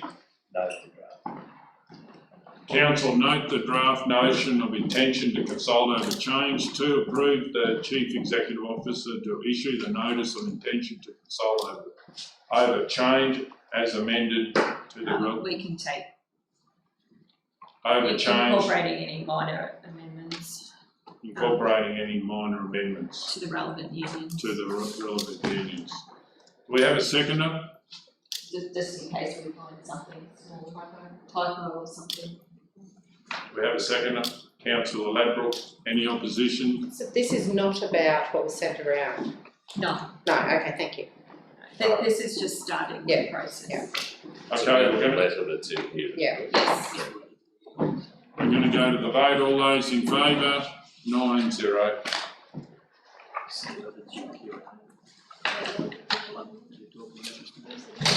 Well, do you think C11 needs to happen? Yes. Well, can I move that C11? But you'll need to go into closed for that one. So can we just deal with the other ones? We're gonna run out of time, so. Yeah, the ones that, Director Rob. Right, well, they're on the list anyway, so what was the next one, did we say? C1? C9. Okay, so we're up to C9. Uncharted territory. C9 is 153.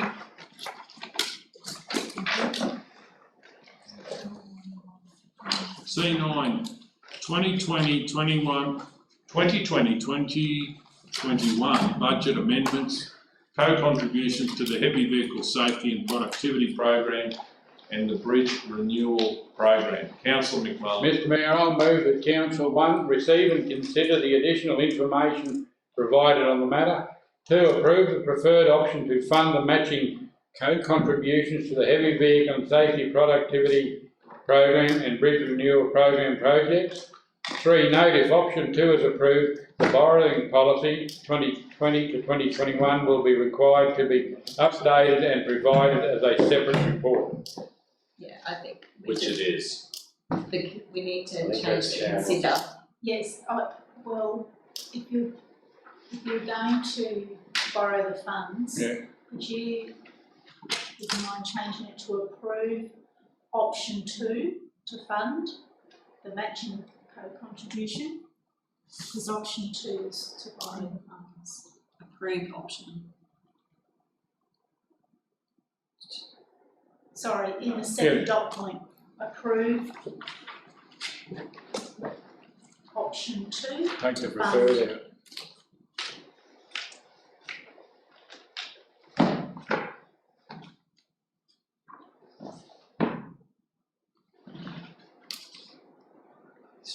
And then what should we do to 3? Well, We don't really need the first bit of 3. Because we've got it in late on the, We'll have to deal with that straight we'll afterwards. have to, it's late on the table, isn't it? It is, yeah. Yeah, so we just take out 3 for a moment. Take 3 out. Yeah, and then we need to take out considering point 1 as well, just receive the additional information and approve option 2 to fund. Everyone's happy with that?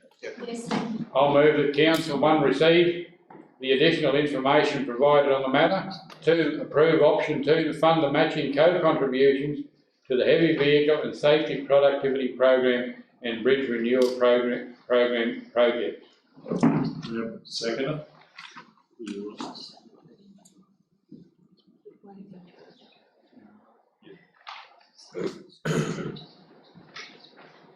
Right. Okay, we've got a seconder. Any opposition? Does anyone wish to speak? That's Councillor Hancock.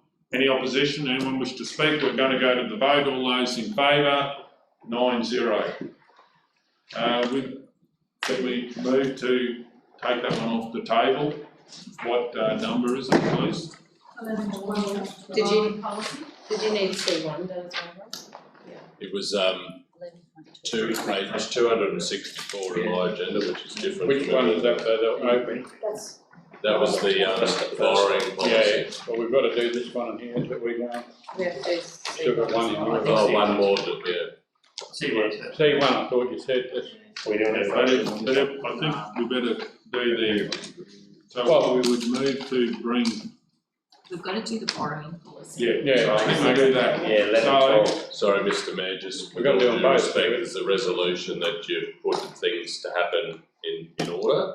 C1 was the next one, you'll have to do that and then go to the borrowing policy. Otherwise, you'll have to rescind your motion that change the order of business. I know, we've got to do it quick. Yeah, can we go past No,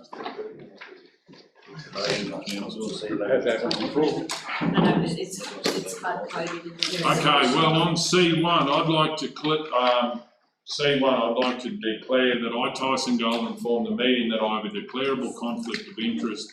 As a result, I was party in the past with legal action to oppose the weekend of approval with Maranoa Regional Council in the Planning and Environment Court.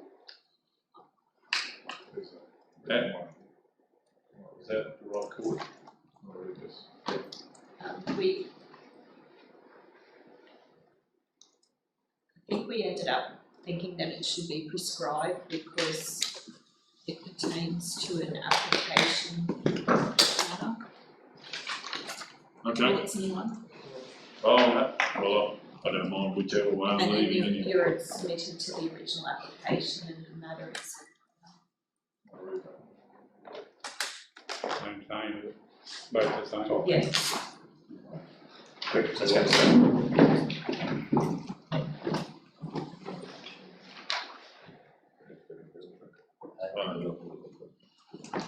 Is it fair to that's right?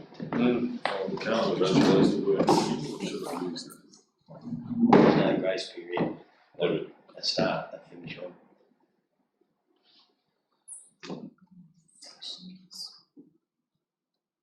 Right, And we'll we'll use just this say one. the nature of I think,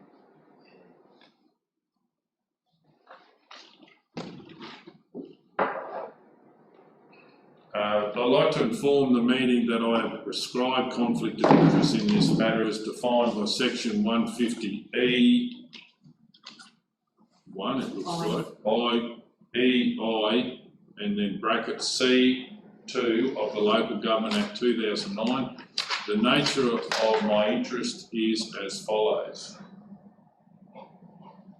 That's what I would have to say. Just have a read of what's there and see if you're happy with that.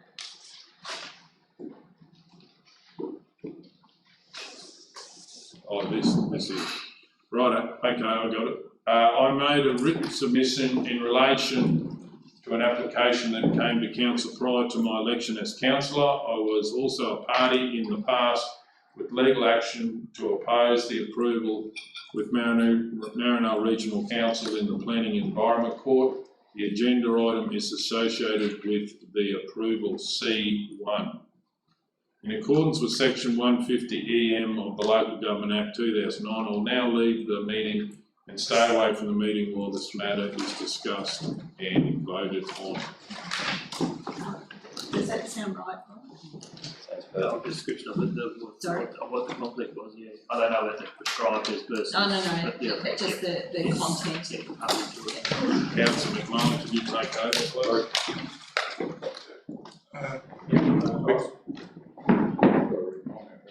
Yeah. Yeah, all right, wait, you got one, haven't you? I mark it as a prescribed interest declaration. I inform this meeting that I have prescribed conflict of interest in this matter as defined in section 150 IC2 of the Local Government Act 2009. Nature of my interest is as follows. I made a written submission in relation to an application that came to council prior to my election as a councillor. I was also a party in the past with legal action to oppose the approval with Maranoa Regional Council and Planning and Environment Court. The agenda item is associated with the approval in accordance with section 150 of the Local Government Act 2009. I will now leave the meeting and stay away from the meeting while this matter is discussed and voted on. Councillor Edmonds, were you a party to this? Sorry, No, I don't. sorry, can I take that out? Sorry, I'll change that. I made a written submission in relation to an application that came to council prior to my election as a councillor. I was not a party to legal action, but I was a party to another organisation that set out to oppose the approval with the Maranoa Regional Council.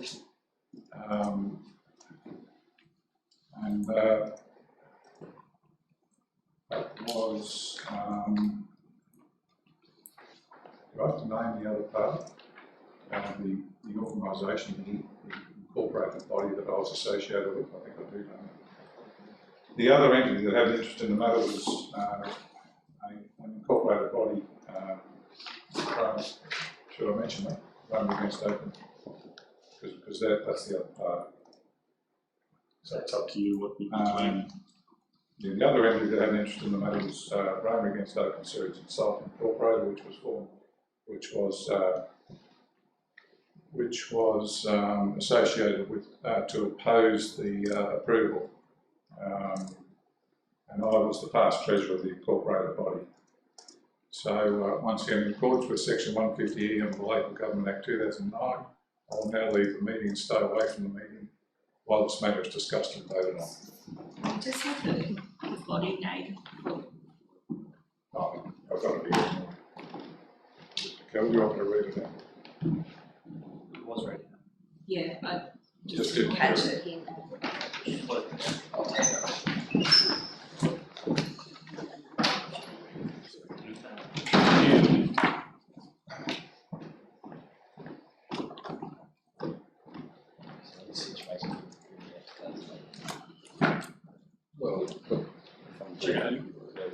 The Mayor and Council have left the room. Item C1, originating application number 3784 of 2018. Can I have a mover, please? Councillor Guthrie. I move that council endorse the approach detailed in the report. Have a seconder, please. I'll second it. Any opposition to the motion? Anyone to speak for or against the motion? I'll put it to the vote then. All those in favour? It'll be 7-0.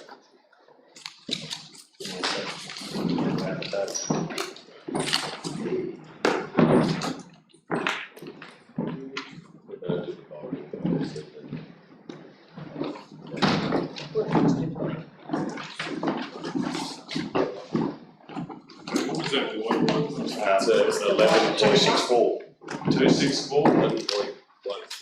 What number is it? 11, 12, 1112, page 264. Revised debt policy, borrowing policy 2021. Do we have a mover? Councillor O'Neill. I'll move that council update the borrowing policy 2021 to incorporate additional borrowings and that a loan application be submitted on the basis pending resolution.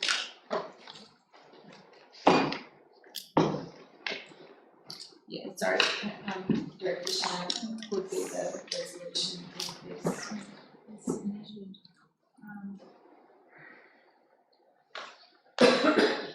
So which one? On the basis of what? C9, on the basis of resolution, item C9.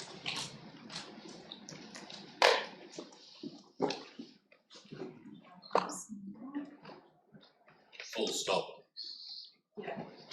So Mayor, I've moved that council update the borrowing policy 2021 to incorporate additional borrowings and that a loan application be submitted on the basis of resolution for item C9. The resolution.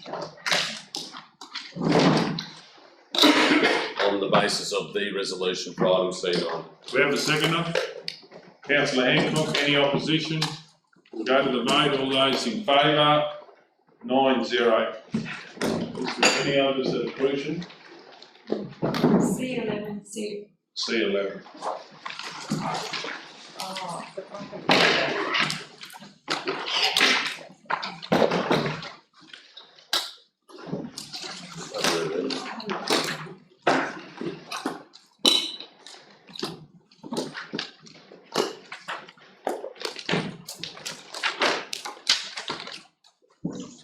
page three.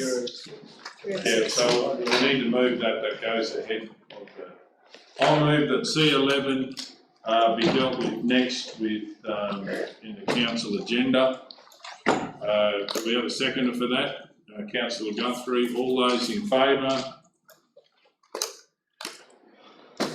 Councillor O'Neill, are you in favour of dealing with C11 next? Well, I'm just conscious that we're now, it's 10:33. Well, it just depends whether you want to deal with it or we shut the meeting. But I don't mind, whatever everyone wants. Well, I haven't read it. I got it at 5 o'clock. I don't know when other councillors got it, but it is. You mean those couple of changes?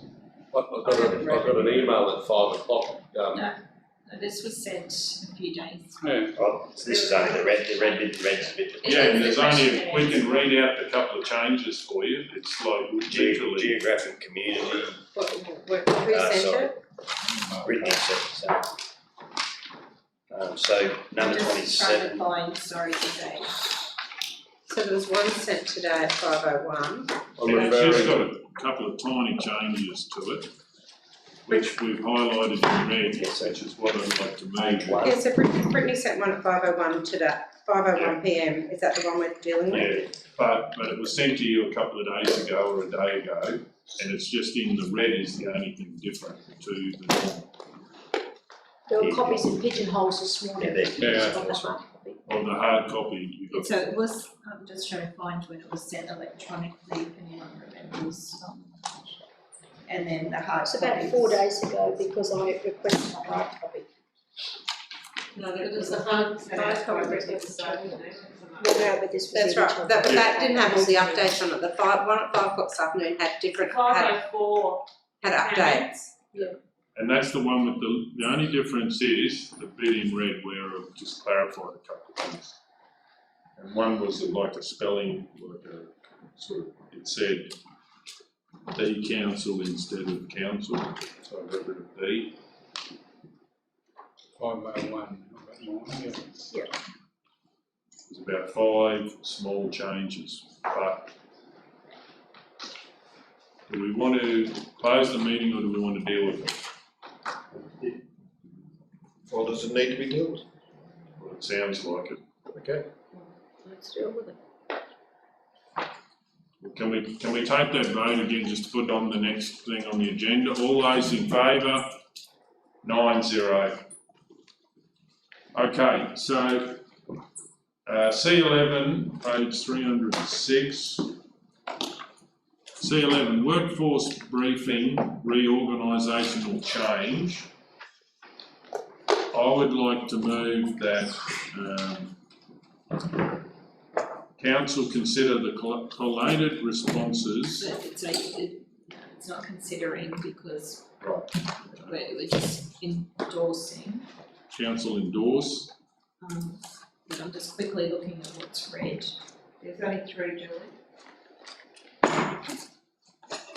First one appears in question 6, in answer 6. If someone could read them out, just for Yeah, the so benefit of everyone. It just says development of efficient local business through procurement, working with local business to increase employment and increase opportunities for employment. That Yep, sort of, that's the answer. but why are we doing employment twice? No, it was, Working with local business to increase employment and increase opportunities for employment. Is that not saying the same thing?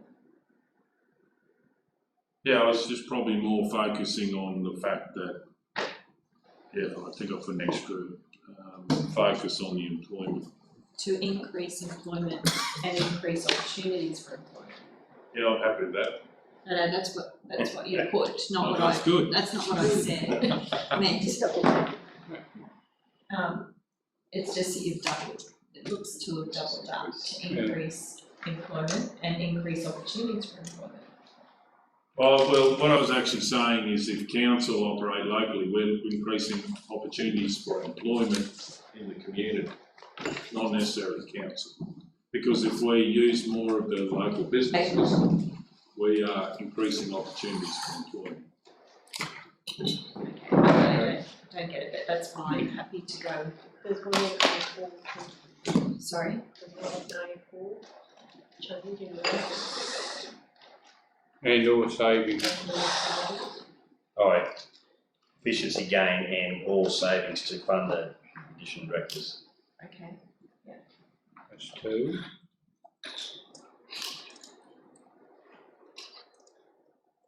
A27, I see. Yeah, use the old geographic community names to enhance the local culture of each area. So it's not the Shire names, it's the community names. Hence the Baringa Festival and the Bendemeer Cup. Sorry, Mr. Adams, if I get what you meant there. So basically they're community name, geographic areas and community names, they're not just a council name. Oh, yeah. So we're not doing it because it's an old Shire name, we're doing it because it's bigger than that. And like there's Councillor Carter, there's property down there, Bendemeer, in that area. And then what was the other one? 38, but there's also a bit of a crossover in the print. Proposed organisations doubled up on itself, but council is committed to, in brackets, the word "that" was removed. That's only minor, so that's. Yeah, but just the proposed organisation was crossed over itself, I don't know if that's. It might be just a glitch. Yeah. That's it. That's it, is everyone clear on what it is? Okay, and okay, so basically, so I'll move the council endorse the collaborative response to the initial inquiries raised by the employees in relation to the organisational structure as circulated to council by email on the 14th of October 2020 at 5:05 PM. 2, if council is comfortable with the contents of the mayor signed on behalf of council, and that be released as part of the upcoming workforce briefing by the elected council. So we don't need that if council is comfortable with the contents, because we've just. Right, so we just get rid of. Yeah, and then just have that, the mayor sign. Right. Okay, do we have a second for that? Councillor Edwards, any opposition? Does anyone wish to speak? Sorry, Carl, you're removing council is comfortable with the content?